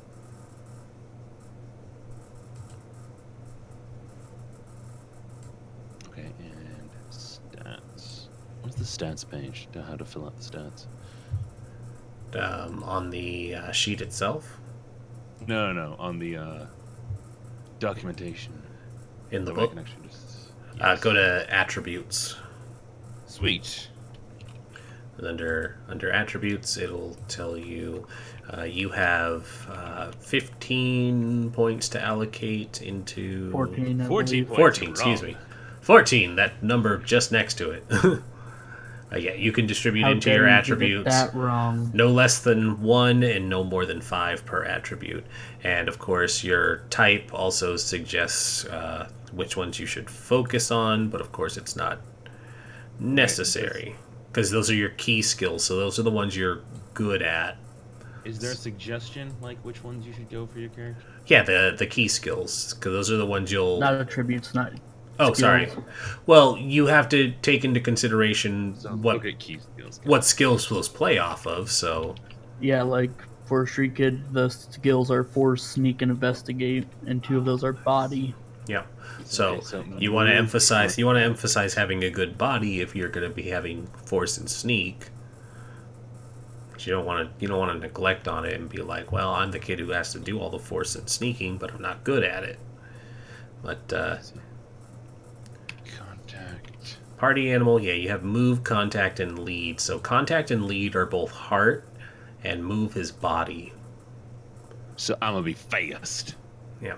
So you could probably focus largely on heart, since it sounded like you wanted to be fairly social, and then you could round out your body and probably a little bit of mind or even tech if you you could probably do tech if you wanted to be the DJ, because you got to know how the turntables and Yeah, stuff work. So yeah, what would I guess tinker? Would that be? Yeah. Program would be like programming. So tinker. They actually do lay them out too. Okay. That doesn't work at all. Let's see. Under tech, tinker is the ability to build and manipulate machines and other mechanical items. Program is the ability to create and manipulate computer programs and electronic devices. No sneaking. I'm not a sneaky boy. You don't want to be a sneaky boy. I'm a drunk boy. I can't Alright. sneak.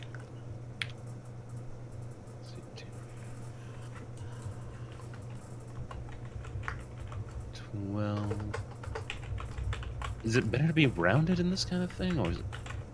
Okay. You don't have to be rounded, because since it's collaborative, if you have, if you guys complement each other by, being like, well, I'm the one who's really good at this, and I'm the one who's really good at that, you guys can kind of lean on each other to get stuff done, because a lot of the stuff being thrown at you is happening to the whole group, so you guys are kind of working together on it, so you don't have to necessarily be great at everything if So Shay don't piss can off my handle it. buddies. Yeah, you guys are working together, so if Shay can knock you it wanna out, piss me off?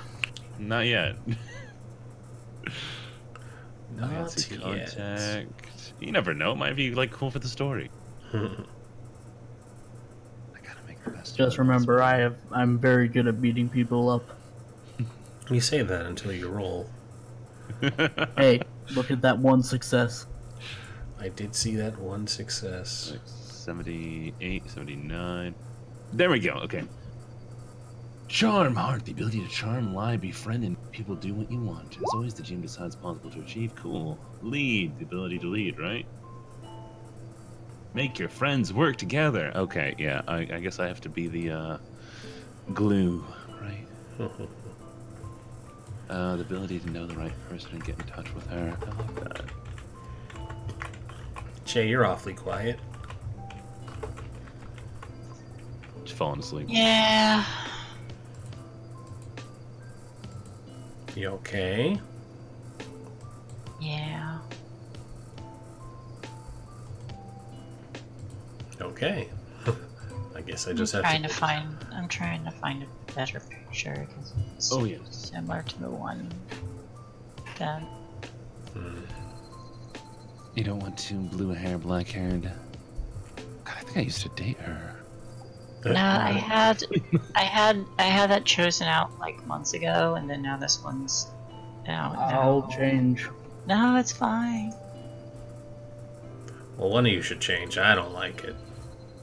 I'll be the one to decide. There.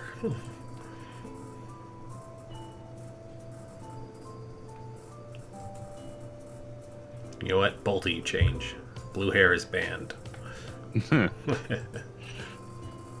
Well, I'll just close all of these pictures that I had been considering. No! It's the Blue hair's opposite nice. effect. Yeah, blue hair's pretty nice.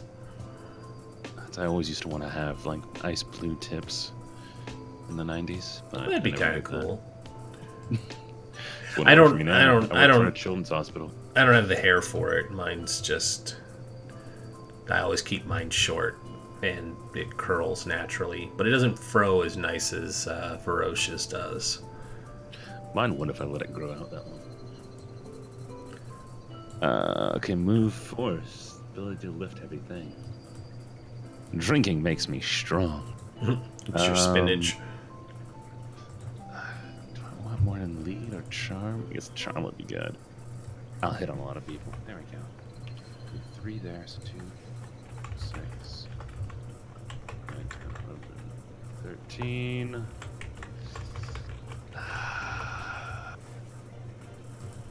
Extra and tech. Cool. Alright. Cool beans, y'all. Oh, attributes. We have. Wait, did I mess this up already? I would not doubt it. Okay. Relationships. Hook. Street Kid. Raven. That's our official, like, first story date. The next Tuesday, then? Yeah, the official start is next Tuesday. Let's go with 17th. Yeah, Varosh, hey, I didn't even realize you were in the chat. Yeah, Varosh actually rocks a really nice afro. I wish my hair could do that, but mine is like the ethnic afro, where it'll just curl up into a little ball instead of being like thick waves. But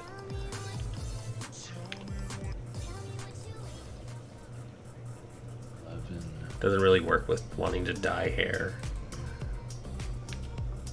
Mind is being smart, right? Emphasize, comprehend, investigate. Yes, okay, no smart. So we'll put 5, 6, 7, 8, 9, 10, 11, 12, 13, 14. I'll do. Decently well, I guess. Right.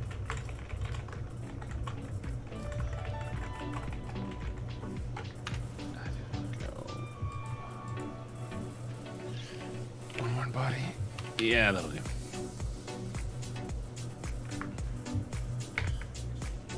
Oh, I messed that up. Okay.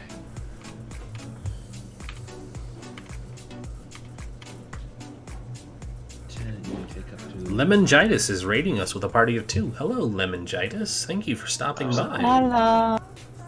Much appreciated. Hello, how are you? How did your streaming go?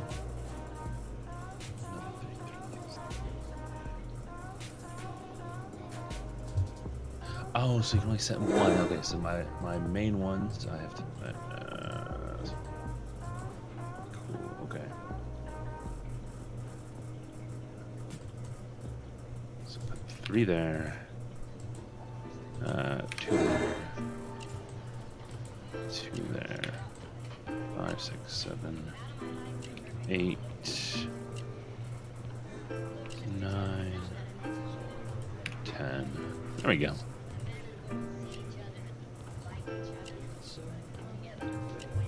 A. Hey. Listen from the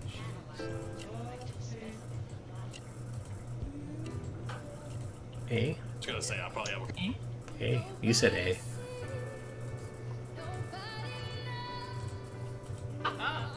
Hey. Hey. Hey. Hey, how you doing? problem, drive, shame, define your relationship to other teens. I don't know any of you.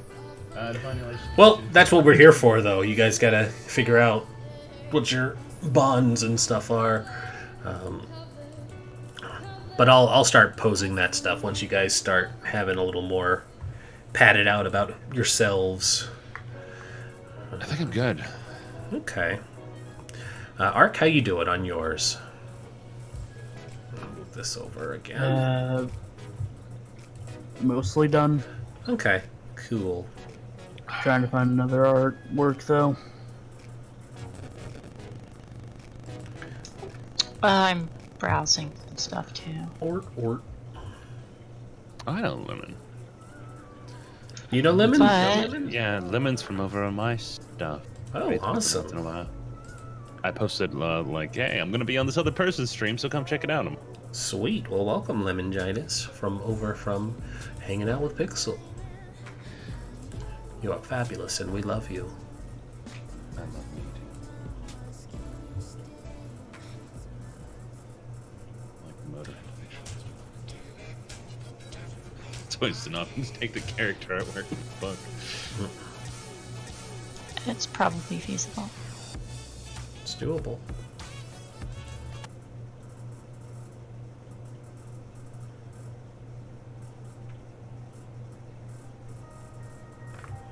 My dude, the book is too pretty. I don't like him. He's also carrying around a ball. Is he carrying around there? Is it supposed to be a helmet? Soccer ball? Which one, for the Motorhead? No, party animal. Party animal. That might be a soccer ball. I don't It looks know. like a vinyl record. Oh, you know what? No, that because it's got like weird little designs. Yeah. Because it was black, I thought it was vinyl, but no, it kind of has a sphere shape, doesn't it? Maybe it's like maybe it's like a Swedish thing we don't recognize. It does kind of look like, because it has like the hexagon kind of shape there, so I'm wondering if it is a soccer ball. Yeah, Maybe that's what they do. They get drunk and play soccer. it's a Family Guy joke, the Schmopel ball. That's why we play the game, Schmopel. Exactly.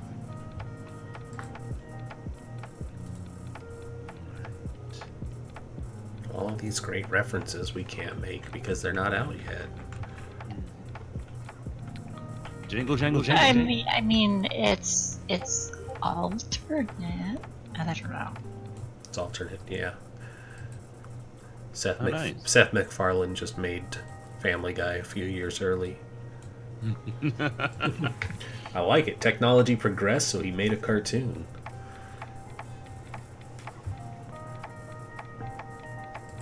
I tend to have some chill music going for us too. Keep those creative juices flowing. Well, I'm still kind of browsing for a confirmation on what picture I might use. I might stick with the one I have. I don't know. That's fine. Stick with it. I believe you. We believe in you. But, I mean, I had a vague idea for opening scene, at least for Ashley. I don't know. For what? For Ashley? You said opening something. Opening what? An opening scene for Ashley, but I don't know if it. I'm not even sure about it. Oh, hands out. Oh. Jim chooses 4 to 6 questions from the list below for you to answer I individually. like how Becky Carter has a streamer setup, Hell yeah. a MacBook, and Good old alternate 1990s where Twitch came out early. and so did Five Nights at Freddy's. Yep. Well, that is actually a canon reference from the old game. Cause Is it? yeah, there was a I kind of hinted at, because technology progressed the way it did. Like the Chuck E. Cheese's were replaced by Fazbear pizzerias, and they were like, "Well, we're not going there ever." And you know, the events of Five Nights at Freddy's basically happened in the late '80s. So, you know, if I wanted it to be a real thing, Oh yeah, yeah. So you can make it an actual thing instead of a reference thing. Yeah. Okay. I have the better picture now. I think this is going to be the one I'm going to go with. I'm removing this one. Putting this one. And save. There we go.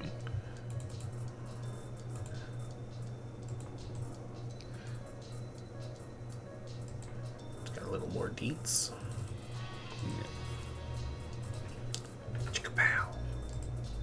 Be gone until I get one to draw me a picture.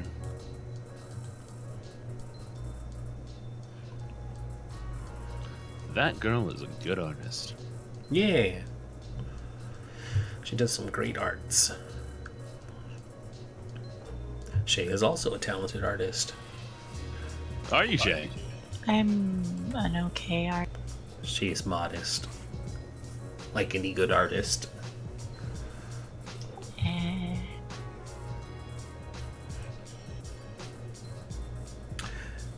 Alrighty, so I've got a couple of questions to pose to you guys, so I need to figure out which ones I want to send to each of you. All of them. All of them? I mean, I could have us go over each one, because that would really help. That would really help flesh you guys out, wouldn't it? Probably. All right, cool. How many questions? Wait. How many questions are there? 1, 2, 3, 4, 5, 6, 7. Is this as long as the BDSM 10, test? 11, 12, 13, 14, 15, 16, 17. There are 17 questions that I would pose to each of you, and then there's 1, 2, 3, 4, 5, 6, 7, 8, 9, 10, 11 for the entire group. It says I should pose 4 to 6 to each person and 2 to 3 to the group, but I'll just throw all of them because it sounds like that's what you guys want. Sure. It's too late now. You can't back out of it. Hell yeah.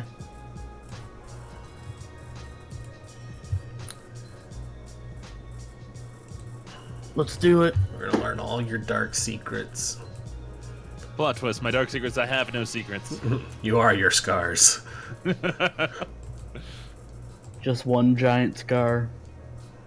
It's my face. What is the point of the sword in this? Is there a sword? No. I'm going through the one of the channels here, and yeah, one of the art things just has a person with a sword included. I'm like, why? Why are you holding a sword during this entirety? What's the point of the sword there, bro? Just makes him feel awesome.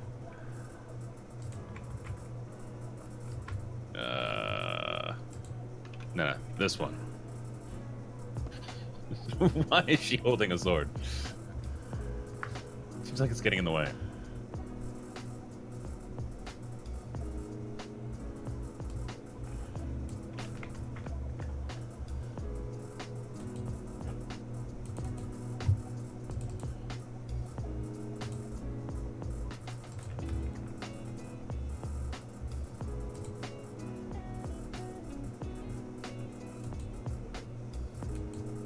So, questions.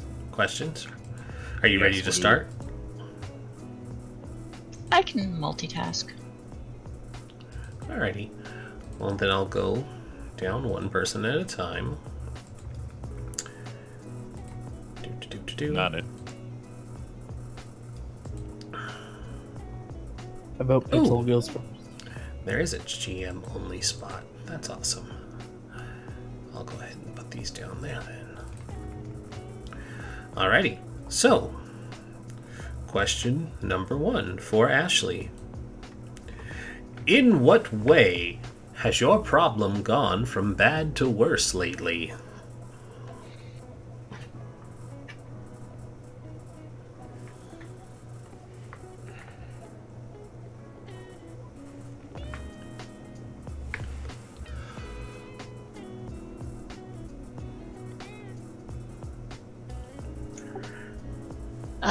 Did you already tell me, or did you already say what happened with William? You know the Buxleys are gone. Yeah, that. Okay, so what are we defining as this answer then? My boyfriend is gone. William Buxley is missing. All right. And I don't know, maybe I had...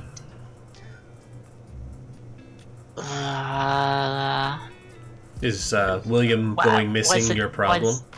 Was I there when shit went down and you went missing?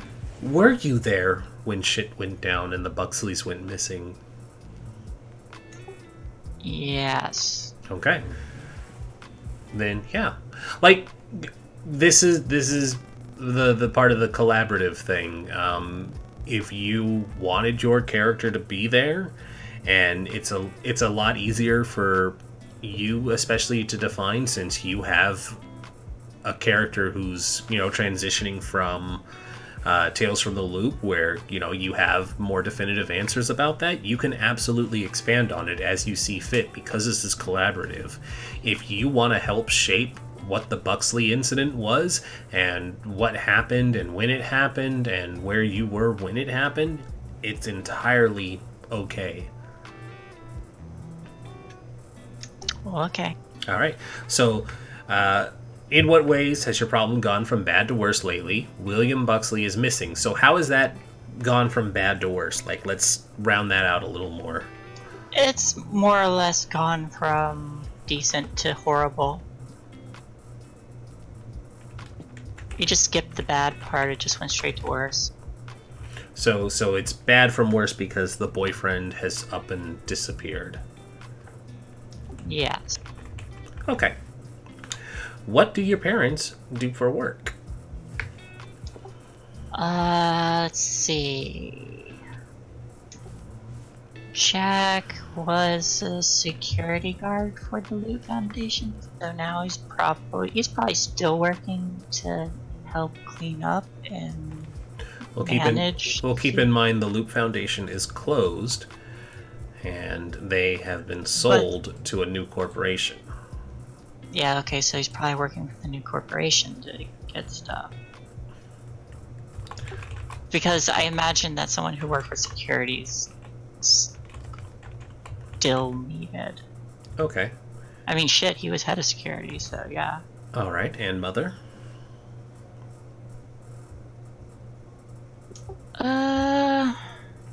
Let's see, she was a...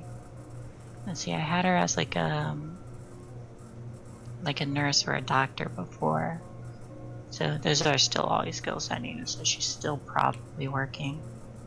So a doctor? Yeah, but probably for just like a general practice instead of like for like the Loop or anything. Okay. How do you like school? Yeah, it's alright. It's alright.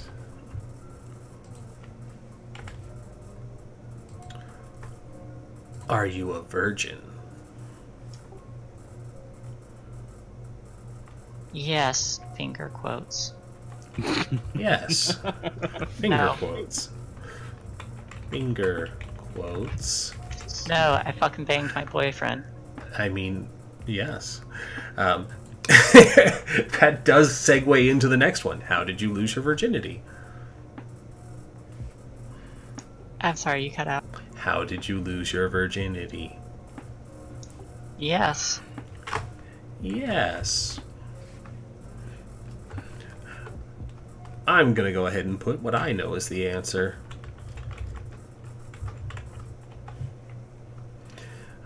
Do you have any siblings, and if so, what do you think of them?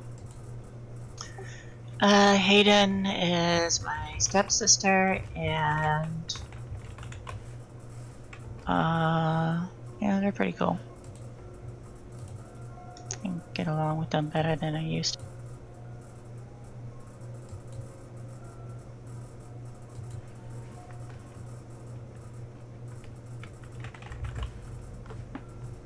Get along better than you used to. I mean, I actually kind of got along with them for a while, so it was actually Jack that I had an initial problem with. But things got better because stuff. Because stuff.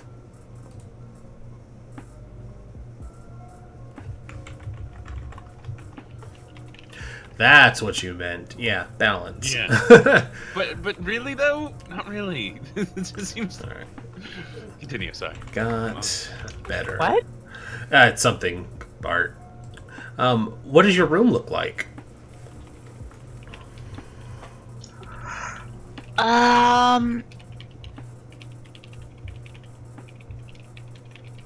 Since I started dating William, it actually probably looks much more, not immaculate like his was, but probably more straight. Also because I tried to learn some Tinker stuff for him because I was gonna do audio for VR at the loop before it exploded. Well, keep in mind it exploded 2 years ago, so you had 3 to start doing stuff. What do you dream of at night? Nightmares. Nightmares. What is your relationship to the evacuation zone?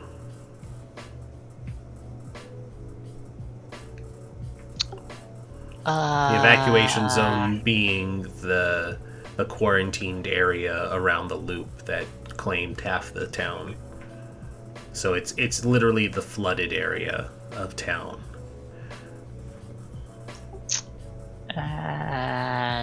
Like when the incident happened, or like you can the aftermath of it? Both. You can expand on that. Do it. I suppose relationship is how does what effect did the evacuation zone have on you in your life? Did you lose a house? Did it cause your family to lose their jobs? You know, things like that. Like how did the evacuation zone affect you? My mother had to change jobs. Got sent to another house. New house. Because her house probably would have been closer to it. Mm-hmm. And I was probably in the zone when the stuff happened. Okay.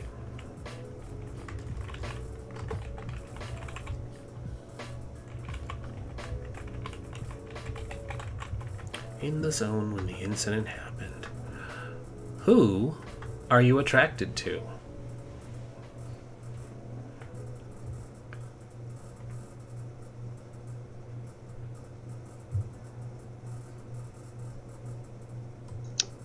Does what? Who are you attracted to? Yes, I was attracted to William, who was a nerd. Who are you attracted to now? I suppose I'm also attracted to the French foreign exchange girl. There's a French foreign exchange girl? Yep. Alright. Exchange student. In what ways is your everyday life changing? I want to go next, by the way. Alrighty. Does my everyday life change? In what ways is your everyday life changing? I've taken up a mild obsession with trying to figure out how to use my knowledge of audio to counteract some strange effects I seem to be noticing. Alright. What is your relationship like with your anchor?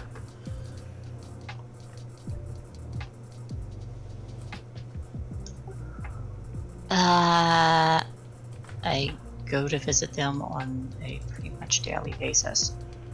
So, visiting the anchor on a daily basis.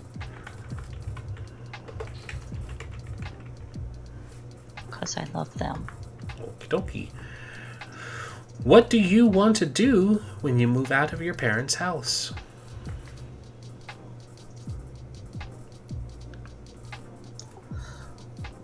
Oh no. Morph says your sister is dead. She's dead. She's dead, Jim. She's dead, Morph, Jim. I will hurt you. Sorry, what was the question? What do you want to do when you move out of your parents' house?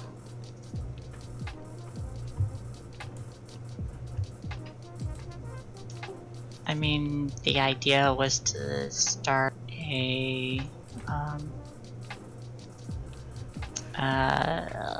start building a normal life and doing stuff with technology. Mm-hmm. But right now, I'm not so sure. So unsure? Yeah. Unsure.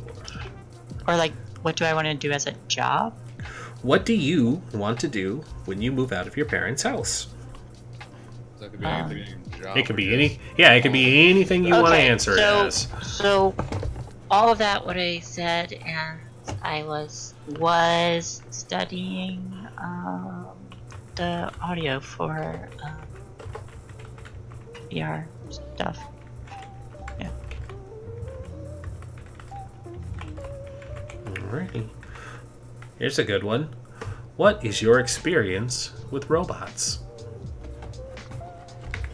Yeah.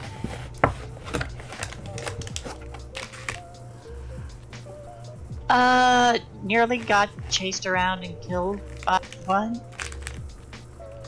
when I was a kid. To shreds. To shreds, you say? And yeah, inadvertently helped summon a creature of some kind from the abyss of space and or hell to try and stop it. That probably backfired. Or so your crazy friend who's in an institute claims. I saw it happen. I was there. Group hallucination. I helped her do it. She did. She did. But nobody else saw it. Nobody else saw it. What is the farthest you have ever traveled outside of your hometown?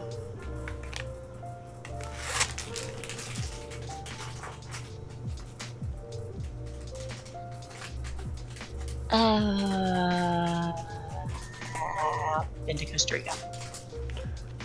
Been to Costa Rica.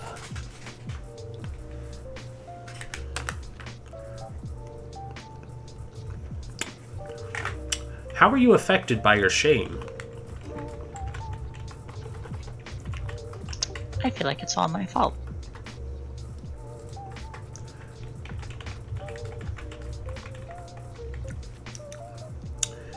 How is the group's friction affecting you?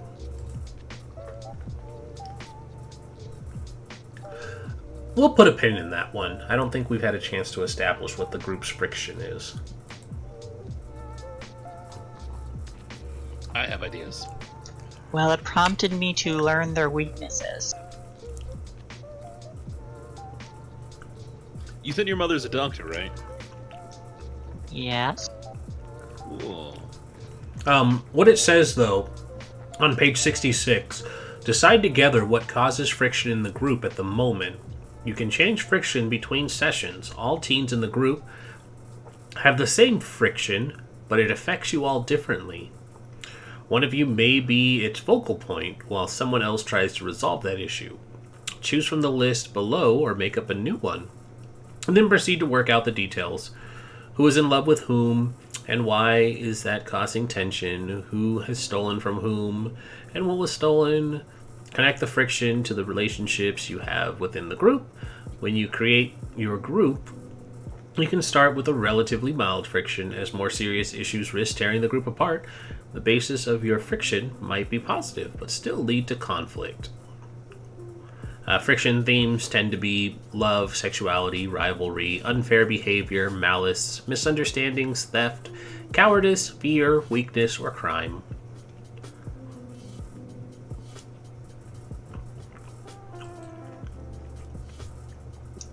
That was a sentence. Mm-hmm. That Largely, seems to work out. largely the three of you needed to discuss and decide what your current friction is and how it's affecting you guys. It doesn't have to be something super bad, but it just needs to be something that can be causing problems, but is something that can also be worked out. Well, we can figure Doesn't- that one out after we go through everybody's kind of. Yeah, which is why I was like, we can put a pin in that because it's a collaborative one. Pin time. So I'll stick a pin in that one, Shay. But otherwise, that's you. My turn. Let's do this. Alrighty, let me pull yours up.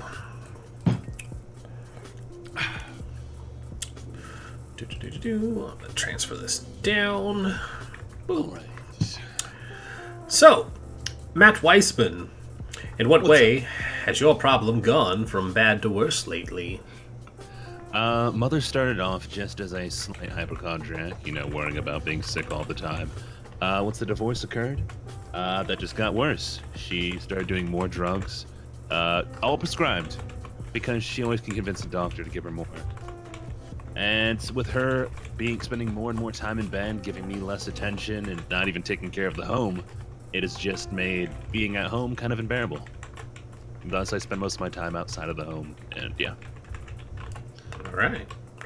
Makes being at home unbearable. And it's a good segue. What do your parents do for work? Mother was a nurse. I believe she could have worked with Ashley's mother.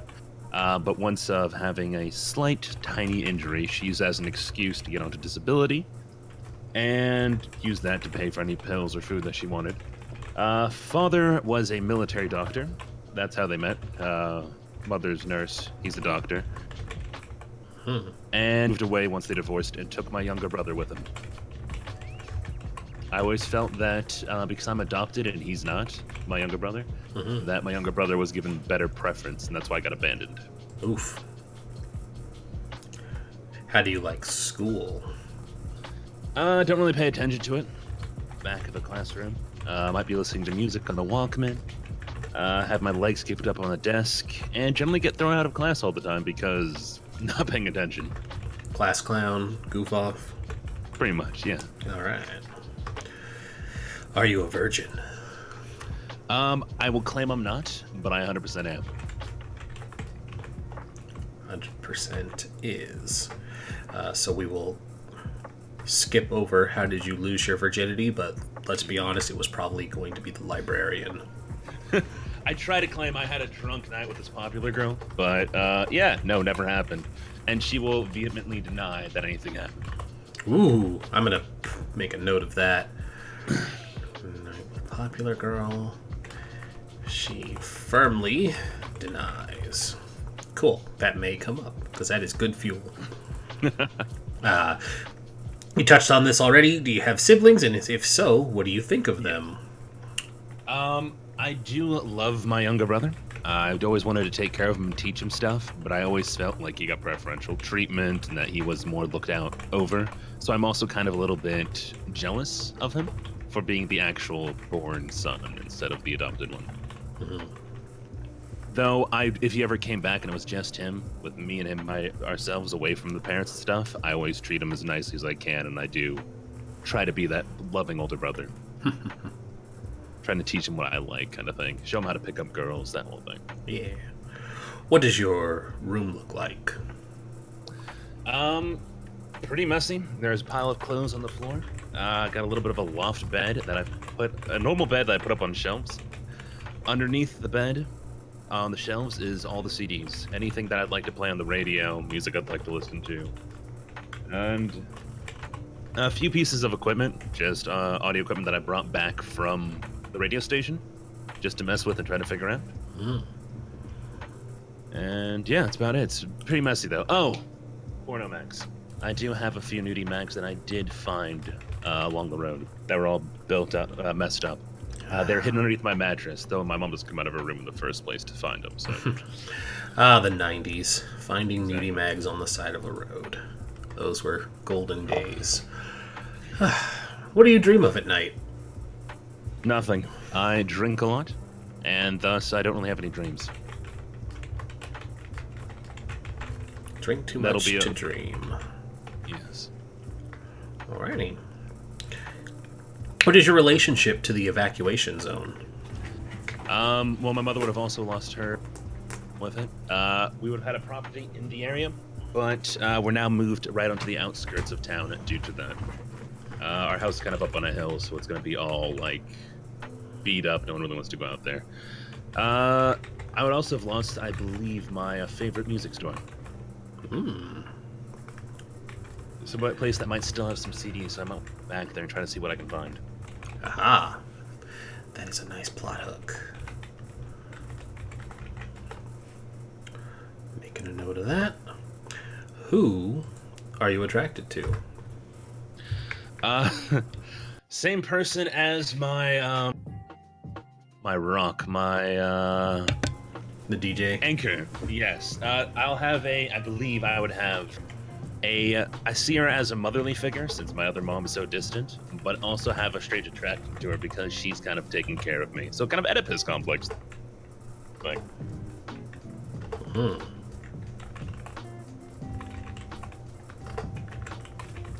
I like it. I like it. In what ways is your everyday life changing? spending less and less time at home, trying to spend as much time with the radio DJ. To the point of, like, I might spend nights there if I stay there too late while she's teaching me stuff. School every day gets a little bit slower and more boring for me as I think about what I want to do after it instead. Kind of distancing myself from some of the people in school, but also still wanting to be that kind of party exciting guy. They're only really developing surface relationships without any depth. A good transition to the next question. What's your relationship with your anchor? That would be one of my few deep relationships, I believe. I tell her every fear I have, emotion I'm feeling. I tell her about the way it is at home. She's the person that I'll always come to for any problem I ever have, because I feel she knows how to listen. While everybody else, I think, is just kind of side characters in my life. What do you want to do when you move out of your parents' house? I do want to try to see if I can keep working at the radio station, maybe take it over. Give a little bit of happiness and cheer and excitement on the station. If I can be the one to take that over from my anchor, then that would be my dream. I don't really see life outside of the town. The future doesn't seem like much more, except what I have here. I like it. I like it. What is your experience with robots? I would have very little. Little. I have learned some of the tech stuff strictly just for music equipment, but robots themselves I always thought was nerd shit.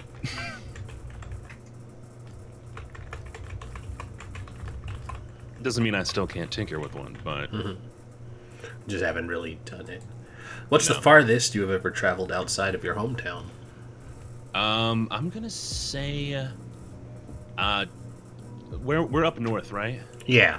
So I will say down south at about North Carolina, where I have grandparents. And that's been about as far as I went. There I was kind of disconnected from any of my normal technology that I would have to do the radio, and no parties, very rural and boring, so I hated it. And I decided I didn't want to leave the town anymore. Yeah, and for that, Stillwater is like a very ambiguous kind of setting, like, you know, just the general tri-state area or the Springfield, where it's like it can fit anywhere, but it doesn't have a defined location. Right. How are you? It's in Massachusetts or something.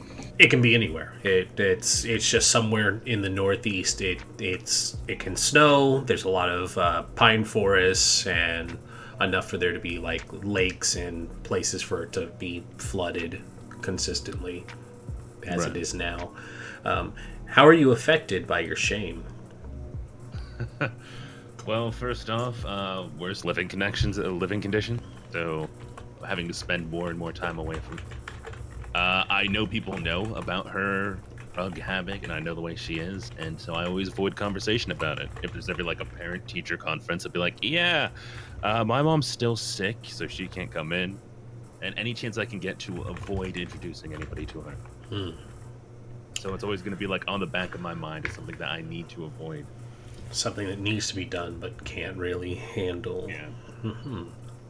And that leaves the friction, so we'll stop it there. Ark, you're on the chopping block. Well, now I feel like you should change my shame. Did you kill his brother? No, Brother! it's just very similar. Oh. Yeah. It's almost like teens all have relatable problems. Yeah. There's hair down there now, Ark. In what way has your problem gone from bad to worse lately, Catherine? Well, the 2-week eviction notice came in, so we are either going to have to pay or get out.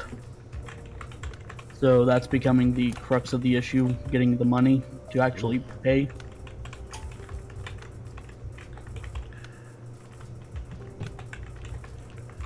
Making a DM note. Alright. What do your parents do for work?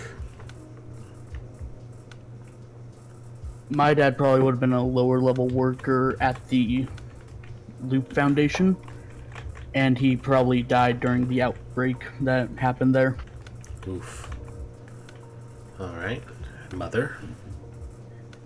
My mother had gone on disability for a bum leg. Alright. How do you like school, Catherine? Because of late nights, she usually ends up falling asleep during class.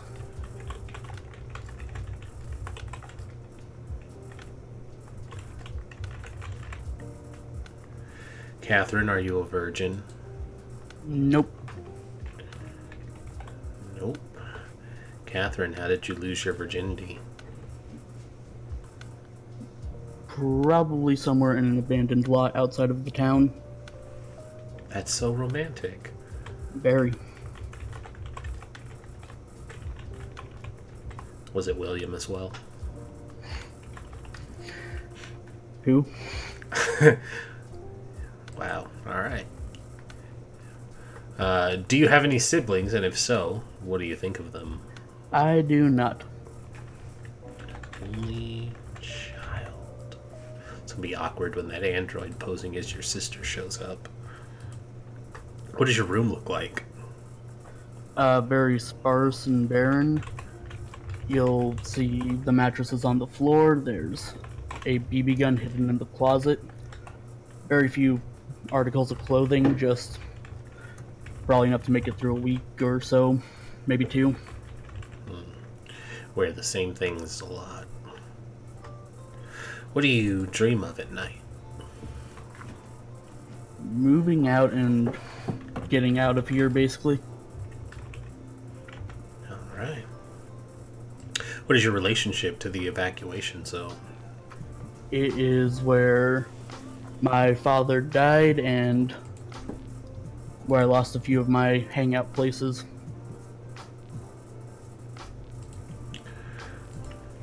Father died.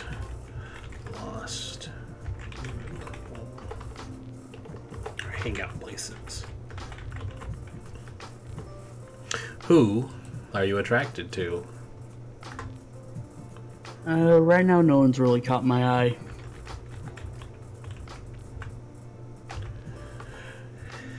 In what ways is your everyday life changing?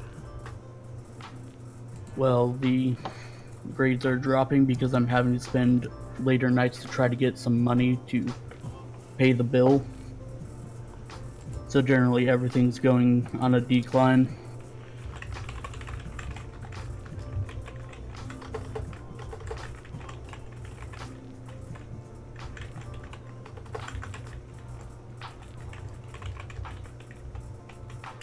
What is your relationship like with your anchor?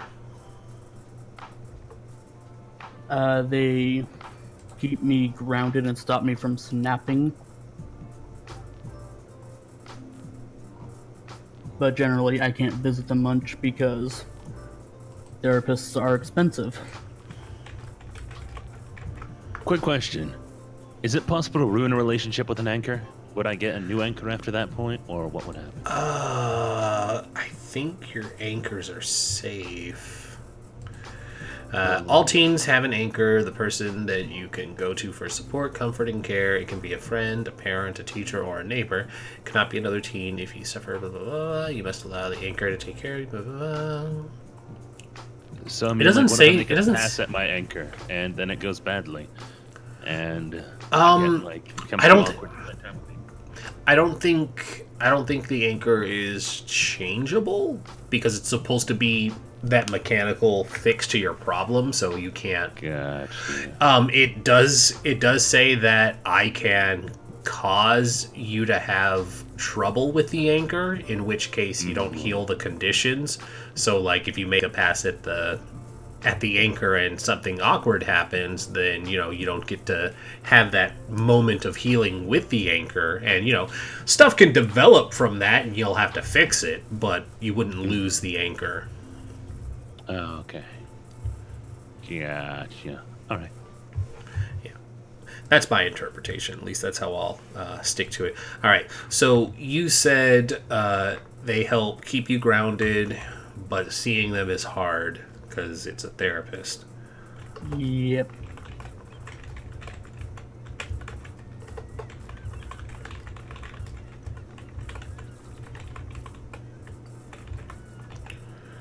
Alrighty.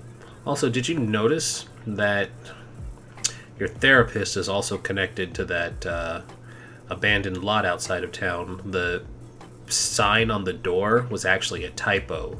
It should have said the rapist, not therapist. You ever notice that therapist actually just spells out the rapist if you put a space there? Yeah, it's been pointed out. Yeah, that's a Squidbilly joke for you. Dr.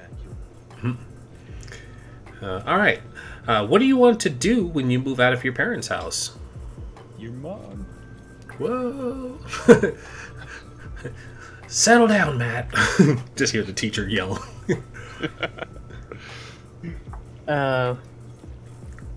Leave Stillwater and probably shoot out from one of the coasts. Just don't want to be here.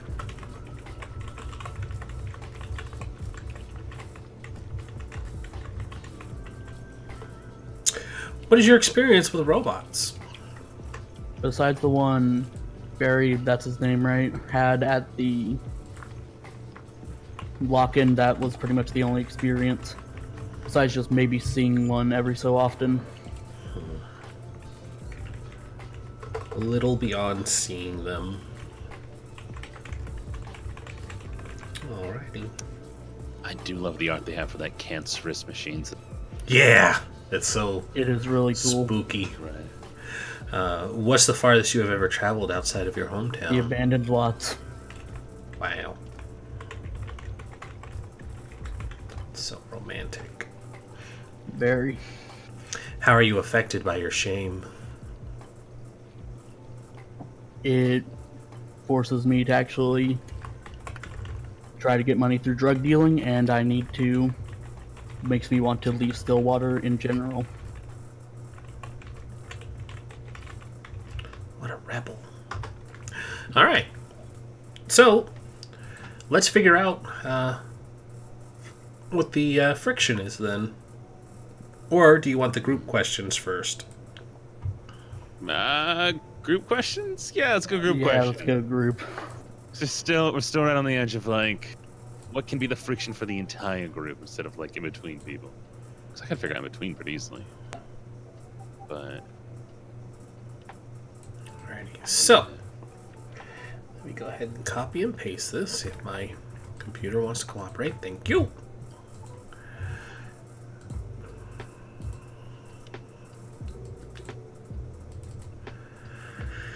Alrighty. Who takes charge in the group? In the group Depends general. on the situation, I guess. Yeah.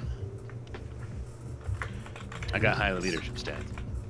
I think I would more try to force myself into the leadership of a group instead of actually being group leader.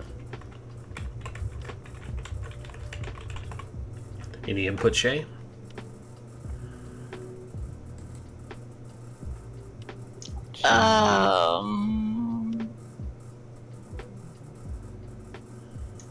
No, it seems kind of situational. Okie dokie. What keeps you together?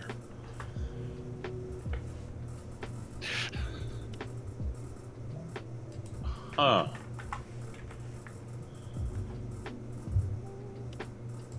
mean, do we all feel like we don't belong? Pretty much. There you go. United feeling of feeling like we don't belong anywhere else. Ambition? Ambition. I mean, you and I both have the sound thing. Yours for a different reason than mine is. And then you provide drugs, which can I buy alcohol from you? Probably. Nice. It's a horrible reason to stay together. Mm-hmm. It's ours. I like it. We're troubled teens. So, troubled teens. Capital letters. Yep. Troubled teens, TT. Alrighty. Teen Titan. Hell yes, let's go. Titans, go. Can What I do just you- save the day now? What do you fight about? Does that have to be like a group fighting thing or individual? We can make that individual. Okay. Well, Matt owes me money sometimes. yes, actually, probably a lot. And since my mother would have been a nurse, where Shay's mother was a doctorate, it'd be more of like I could be thinking, well, I blame my mother's drug problem on you guys because that's where she got the drugs in the first place. Like she might have stolen it from work, and then she would know that like my family was kind of not good for her mother. More like adult relationships. Plus, you know, I'm always going to be the person to throw myself into every situation, being like I want to be the leader. Mhm. I'm trying to I'm going to take control, and we're like, yeah, but no. Okay. After the first few conflicts, I probably do that Batman thing where I do that. I keep using my empathize ability to learn their weaknesses. Ashley tries to Batman. Okay. I try to Batman. Adopts a new orphan boy. Well, it's asking about the friction again, so I'll put a pin in that one too. How long have you all known each other? Well, Ashley and I, it's been 5 years now. Yeah, I think so. That's what we're inside 5 years from the one shot. I mean, I could do then, just yeah. recently with like having been in other classes and just now getting to know these people. I mean, well, then of alcohol. I would have needed alcohol for a while, so I guess I would have known you for at least a couple since the flood. Because I could have had somebody else before buying me alcohol, but now that the flood's happened, it could have gotten in the way of my old supply. So Matt came into the picture after the flood. Yes. Might have like known So of known each him for other. like 2 years then. Yeah, 2 years. What makes you all laugh? What makes us what? Laugh. Matt's stupid dancing. I'll take it.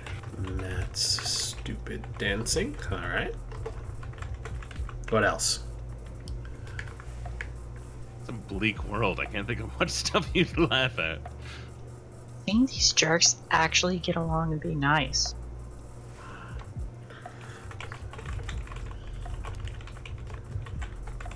Okay. Weird Al Yankovic, has he come out yet? Oh, he's been out since the 80s. Yes, Weird Al Yankovic. All I right. agree. Everyone can bond over some Weird Al.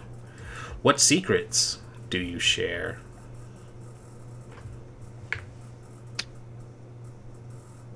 Huh. Well, Matt knows that I deal stuff. Yes. And Ashley probably knows too. Cat knows that. Yeah, but I don't partake. And Cat knows that Krampus exists. And probably other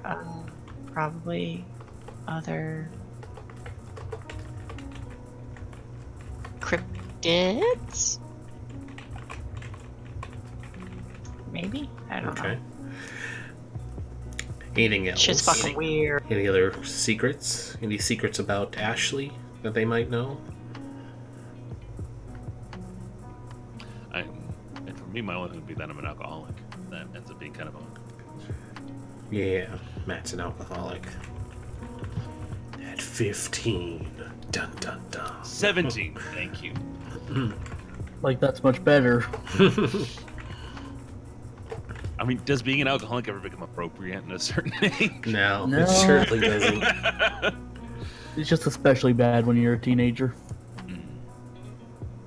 But I don't think I openly share a lot of secrets because, Because you're Batman. well, no, more because people just don't believe me. Alrighty. Who dislikes your group? Who dislikes what? Your group. I mean, if you're my new friend group, then I guess any old party friend. And the popular girls, the popular girl clique. Old man JJ, Jackson Jenkins. Yes, definitely. Did we solve a mystery about him once or something? We did once. Alright, I'm taking that as a serious answer. Anyone else? He was fucking pissed. Jackson Jenkins. Well, I My mean, shrink probably wouldn't think these two were good for me. yeah, I'm not the best influence. Okay, let's go to another party, do more drunks, and drink. That's a good idea. Okay. Alrighty. Any cops, pretty much, I guess. Cops. That actually is We appropriate. don't associate with cops. Yeah. Well, Ashley's old group also got into law enforcement trouble, so that does work. Was it when Buxley blew up a bunch of dudes? No, they actually didn't get in trouble for that. Who is in love with who? Do we each individual to go through this already? I think mean this. inside the group? Yeah, I think it was more of an internal question. If I anyone's love secret. myself. Get into frictions. Matt loves himself. Okay, Yeah. it works. What topics do you avoid talking about? My mother. yeah. Mothers. Yeah, family's probably better. You guys bonded over having family trauma and do not talk about it. It's like an unspoken truce. Do not talk about it. All right. Anything else? I don't really talk about my drive to stop the weird stuff I see happening. The thing that reminds me of something that I saw was summoned. What about your missing boyfriend? I need to find him too. No, I Is talk that a about that. topic I you talk wanna about that all the She time. probably talks about that too much. God, What are you in? no. What are you Your in? boyfriend's missing. He's probably dead boyfriend's somewhere. dead. Just get over it already. What do you enjoy doing together? Listening to music, partying. music. Actually playing music. Mm-hmm. Partying and music. Alrighty. Well, that's the end. Was my '90s experience. Is just listening to music all the time. Heck yeah. Good times. Alright, so that's the group notes. Nice. So now we have to actually go back and figure that one problem out. What is your guys' friction? What were you saying? What is your guys' friction? We have to actually figure that one out now. So like, why we don't get along? I guess. Yeah, and it doesn't have to be a permanent friction. It's something that can be solved over time. Probably not like in the first session, but something that can So be it could dealt just be with. between like two characters, and it affects the whole group. Mm-hmm. Yep. Could And have like, to do with the money that Matt owes me. Just throwing idea. yeah, actually, that does work because, like I said, works. some of the themes that you could use are unfair behavior, not paying back money you owe, misunderstandings, theft, crime. You know, so he Weakness. could owe That's you. only if Pixel's cool with it. Yeah. Oh yeah, I'm cool with it. All right. So we'll set that up. Which I will say, I will be playing a character. I do not take anything personally, so if you want to dick to me in game, that's totally fine. Or Well, yeah, you nice, stole my whatever. money. yeah, exactly. You didn't pay him. I Need to was- pay I what was you a owe. bit Better have my money. Drunk at the time, but you know, you're taking advantage of a drunk man. Really? For shame. How do you think I get paid most of the time? Ah, someone's peeing. I heard that. Morning. Morning, Coke. All right, so current friction is paying what you owe. All right, so let's dial this in. Cat, the friction, how is it affecting you? Bitch, better give me my money. Yeah, I've lost a lot of product to Matt, and he really needs to pay up.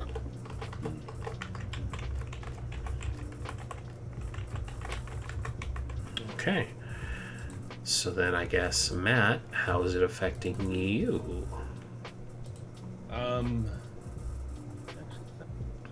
Go with more.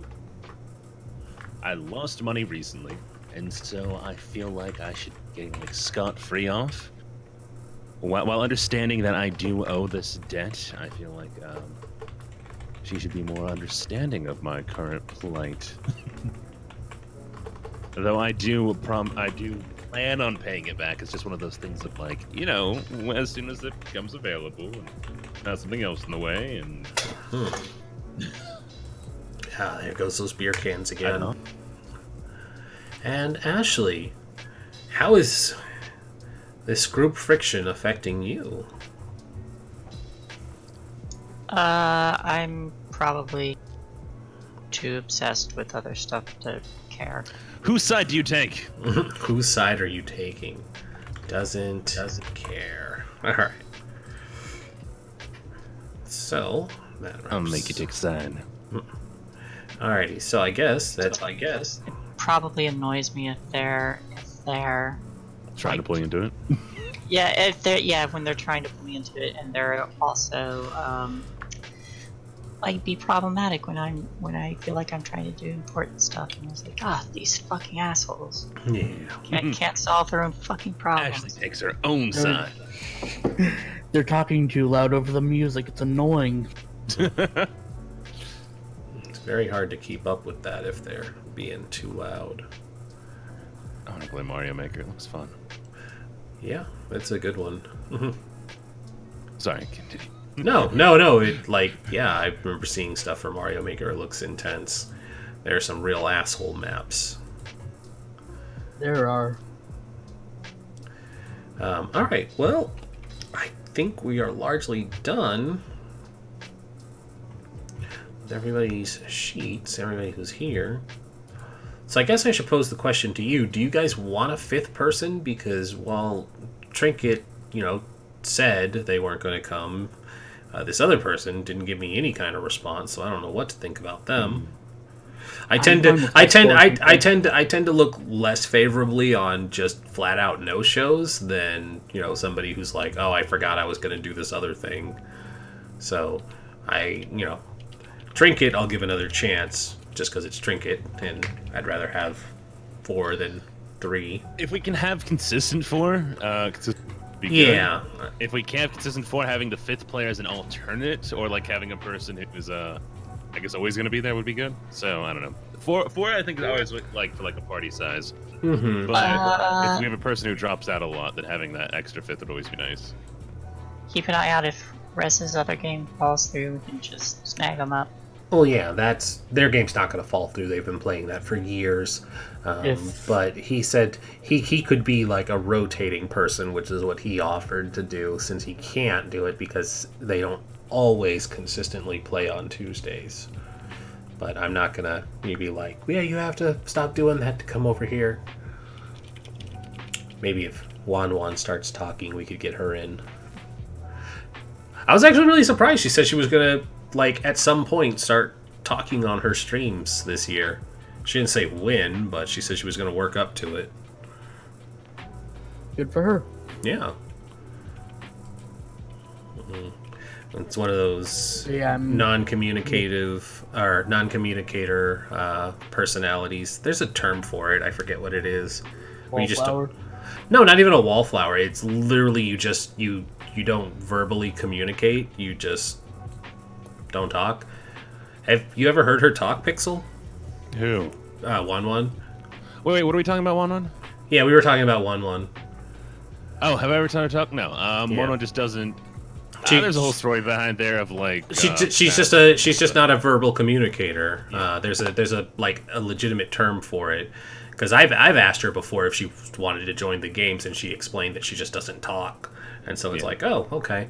And I asked. Might soon. She said she was going to start sometime this year. So anywhere between now and December, she's going to have a stream where she'll actually start talking. She did just say a thing about wanting to do it for April. Oh, cool. And yeah, she might actually do it like more than. I mean, maybe we should hold out to get Wan in. Like, Wan, come yeah, I'm play. fine with grabbing an extra person, but We'll play it out. We can pull him in. We can pull him in later. Be like, Wan, come play. And then I can be like, Wan, come join the D&D games, because you do good D&D stuff too. They're always picking my brain about D&D stuff. They're like, how can I torture my players? It's like, well, you came to the right person, Wan. I haven't felt torture. Tell her to look up the Flynn. The in Curse of Strahd. Flynn. What's that? Oh. Flynn in Curse of Strahd. Oh, There you go. Shay's character in Curse of Strahd, yeah. Oh, okay. Yeah, I made people suffer in Curse of Strahd. Didn't you kill like 5 of them? No, they killed themselves. I don't kill characters, Ark. You put them in situations that Stupidity kills characters. This is true. All of your fights have been fair. Hey, that was a fair fight. That's what I'm saying. It was fair. I'm saying that seriously. Oh, okay, good. I need to start making shit harder for you guys. More harder. Oh, this thing now has 1,000 health. Deal with that. Probably would. Bunch of assholes. Let's see. I'm just going to take a quick look over sheets. See if there's anything we're missing. I haven't done relationships. How dare. And yeah, for relationships, feel free to make up names for people. Like I said, Clarence. Like 55 people named Clarence. All right. If you make up anybody like without talking to me about who they are, just like put asterisks on what they are. It's like if it's Clarence asterisk student, that sort of thing. Parentheses, not asterisks. If it's Clarence student, Officer Jim Bob, that one's a little self-explanatory. Mr. Swanson teacher, those sort of things. So I know what I can use them in the cast. I'm gonna steal this. So mind charm. So wow, you do not touch tech, do you, Cat? No. Who? Cat does not touch tech or mind very much. Looking at it, neat. I mean, mind is 4. Yeah, but you don't have any comprehend or empathize. You're not a nerd. I have investigate. You do. You can find shit. You're a fixer. Exactly. So, body. Wait a second. What's up? What's up? Nothing. There it is. You didn't. You You were didn't. Cat didn't fill in the one for tech. It was not highlighted out. It was going to cause an error, and I just realized what that was. Yeah. Shay's got a nice spread out.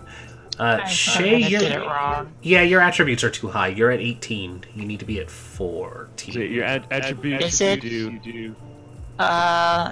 Don't you add one for each age? Like No. before, Right up, or- okay. No, that is no longer a thing. You just have 14. Alright, I'll fix that. Yeah. You just distribute the 14 out. Can't be lower than a 1, so you have to have a 1 in all of them, and you can't go higher than 5. Alright, I'll fix it. Yep. So I was looking at it, I was like, wait a second. Something right here. Also, you can only have one in skills that aren't your key skills. Yeah. And you can only have up to 3 and ones that are. Yep. And make sure if you don't have them in there, just tick it down so that the 0 highlights, because if you have to roll it and it's not filled in, it'll cause an error. I'm just going through and flicking that for Ashley and Kat, but Matt needs his done. I'm good. I got it. Q, on top of things. All right. I like doing character sheets. Oh, Ashley, did your theme song change?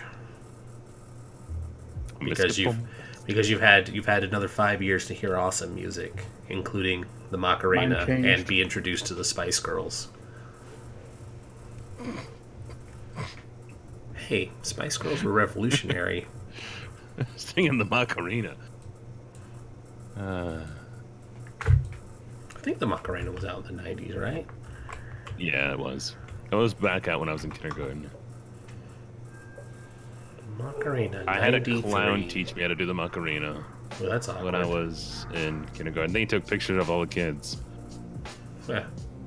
It sounds weirder than it actually was. He was like a professional photographer. Still Alright. sounds weird to have a professional clown photographer. Still sounds weird. Well, I mean, Follow them out to the back of the school. if it makes you feel any better, my brother God, the was drum. obsessed with Spice Girls when they came out.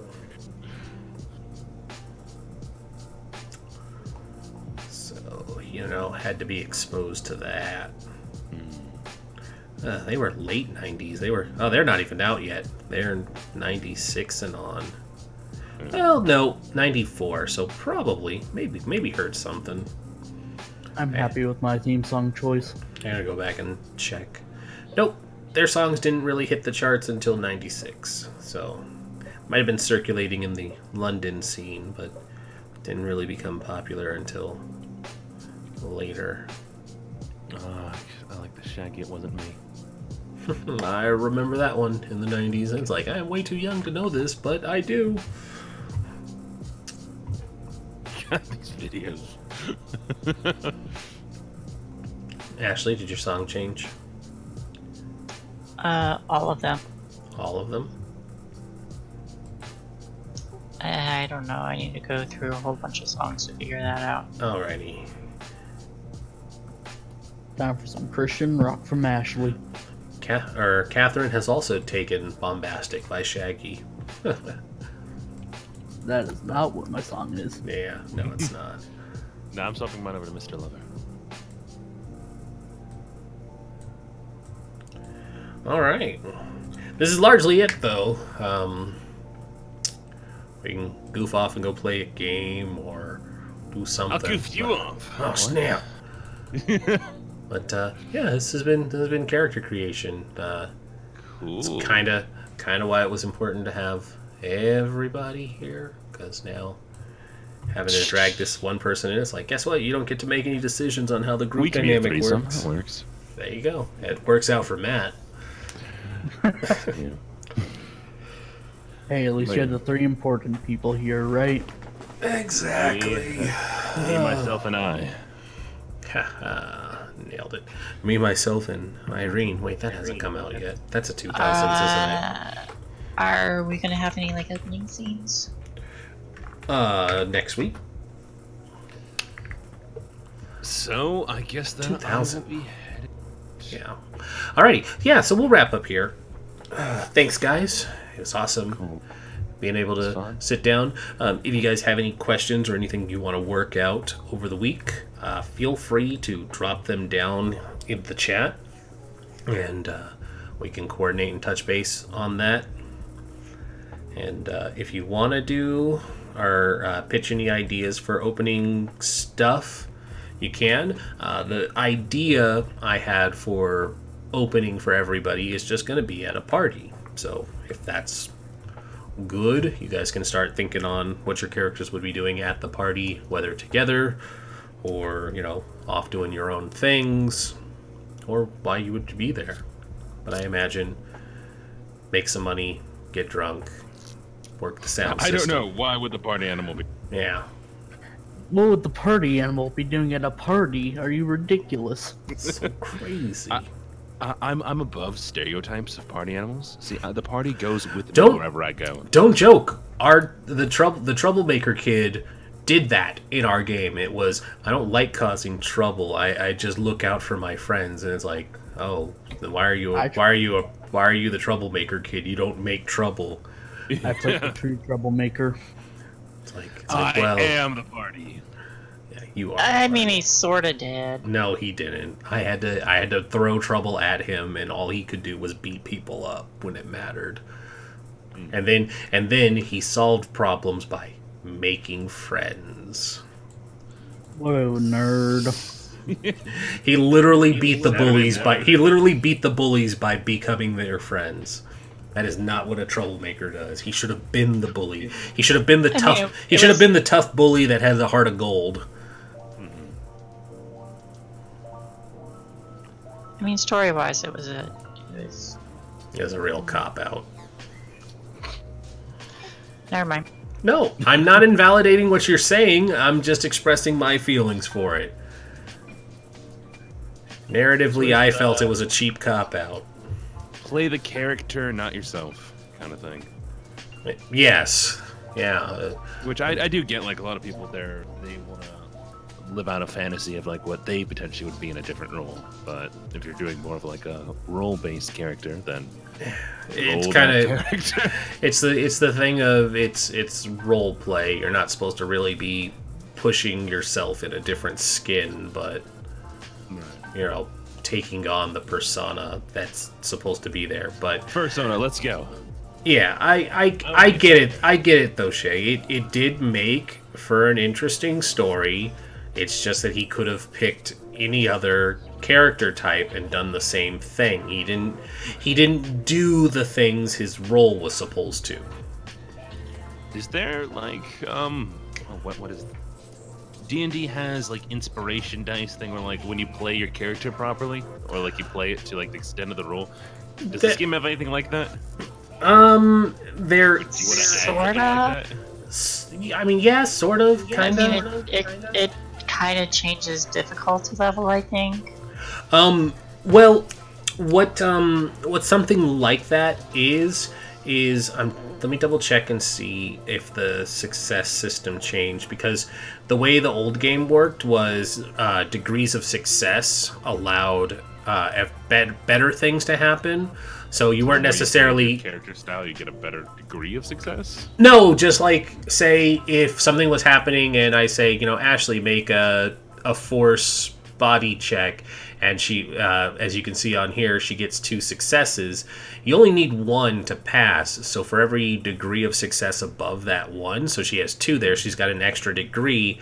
It would let extra things happen as a reward for doing well. And I think it might still be a thing, and I think that's really the only reward system that there is. Just like to reward. Buying effects. Okay. Well then, I'm gonna head out. This has been fun stuff. Yep. This has been Absolutely, great. Pixel. That means I'm going to wrap up the stream too. So, guys, thanks. We will kick off again with my new job starting up. I'll be done 4:30 Pacific time. I got to go down from downtown Phoenix back 4:30 home. Pacific time. Pacific Standard.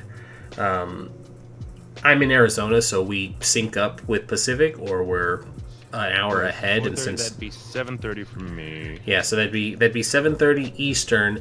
It'll probably take me a half hour if I don't get stuck in traffic to get home. So that would be 8.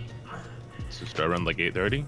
Yeah, I'm thinking 8:30 will probably be good, but we could probably buffer it to 9 just to be safe. That works for me. And just keep it there. You and Shay are the East Coast people, so as long as it doesn't super affect you guys, I mean, as long as I can get to sleep at least 12. yeah, we can Being tired. we can Wednesday. do 3 hours and not push too hard, because with my work, I definitely can't stay up stupid late anymore.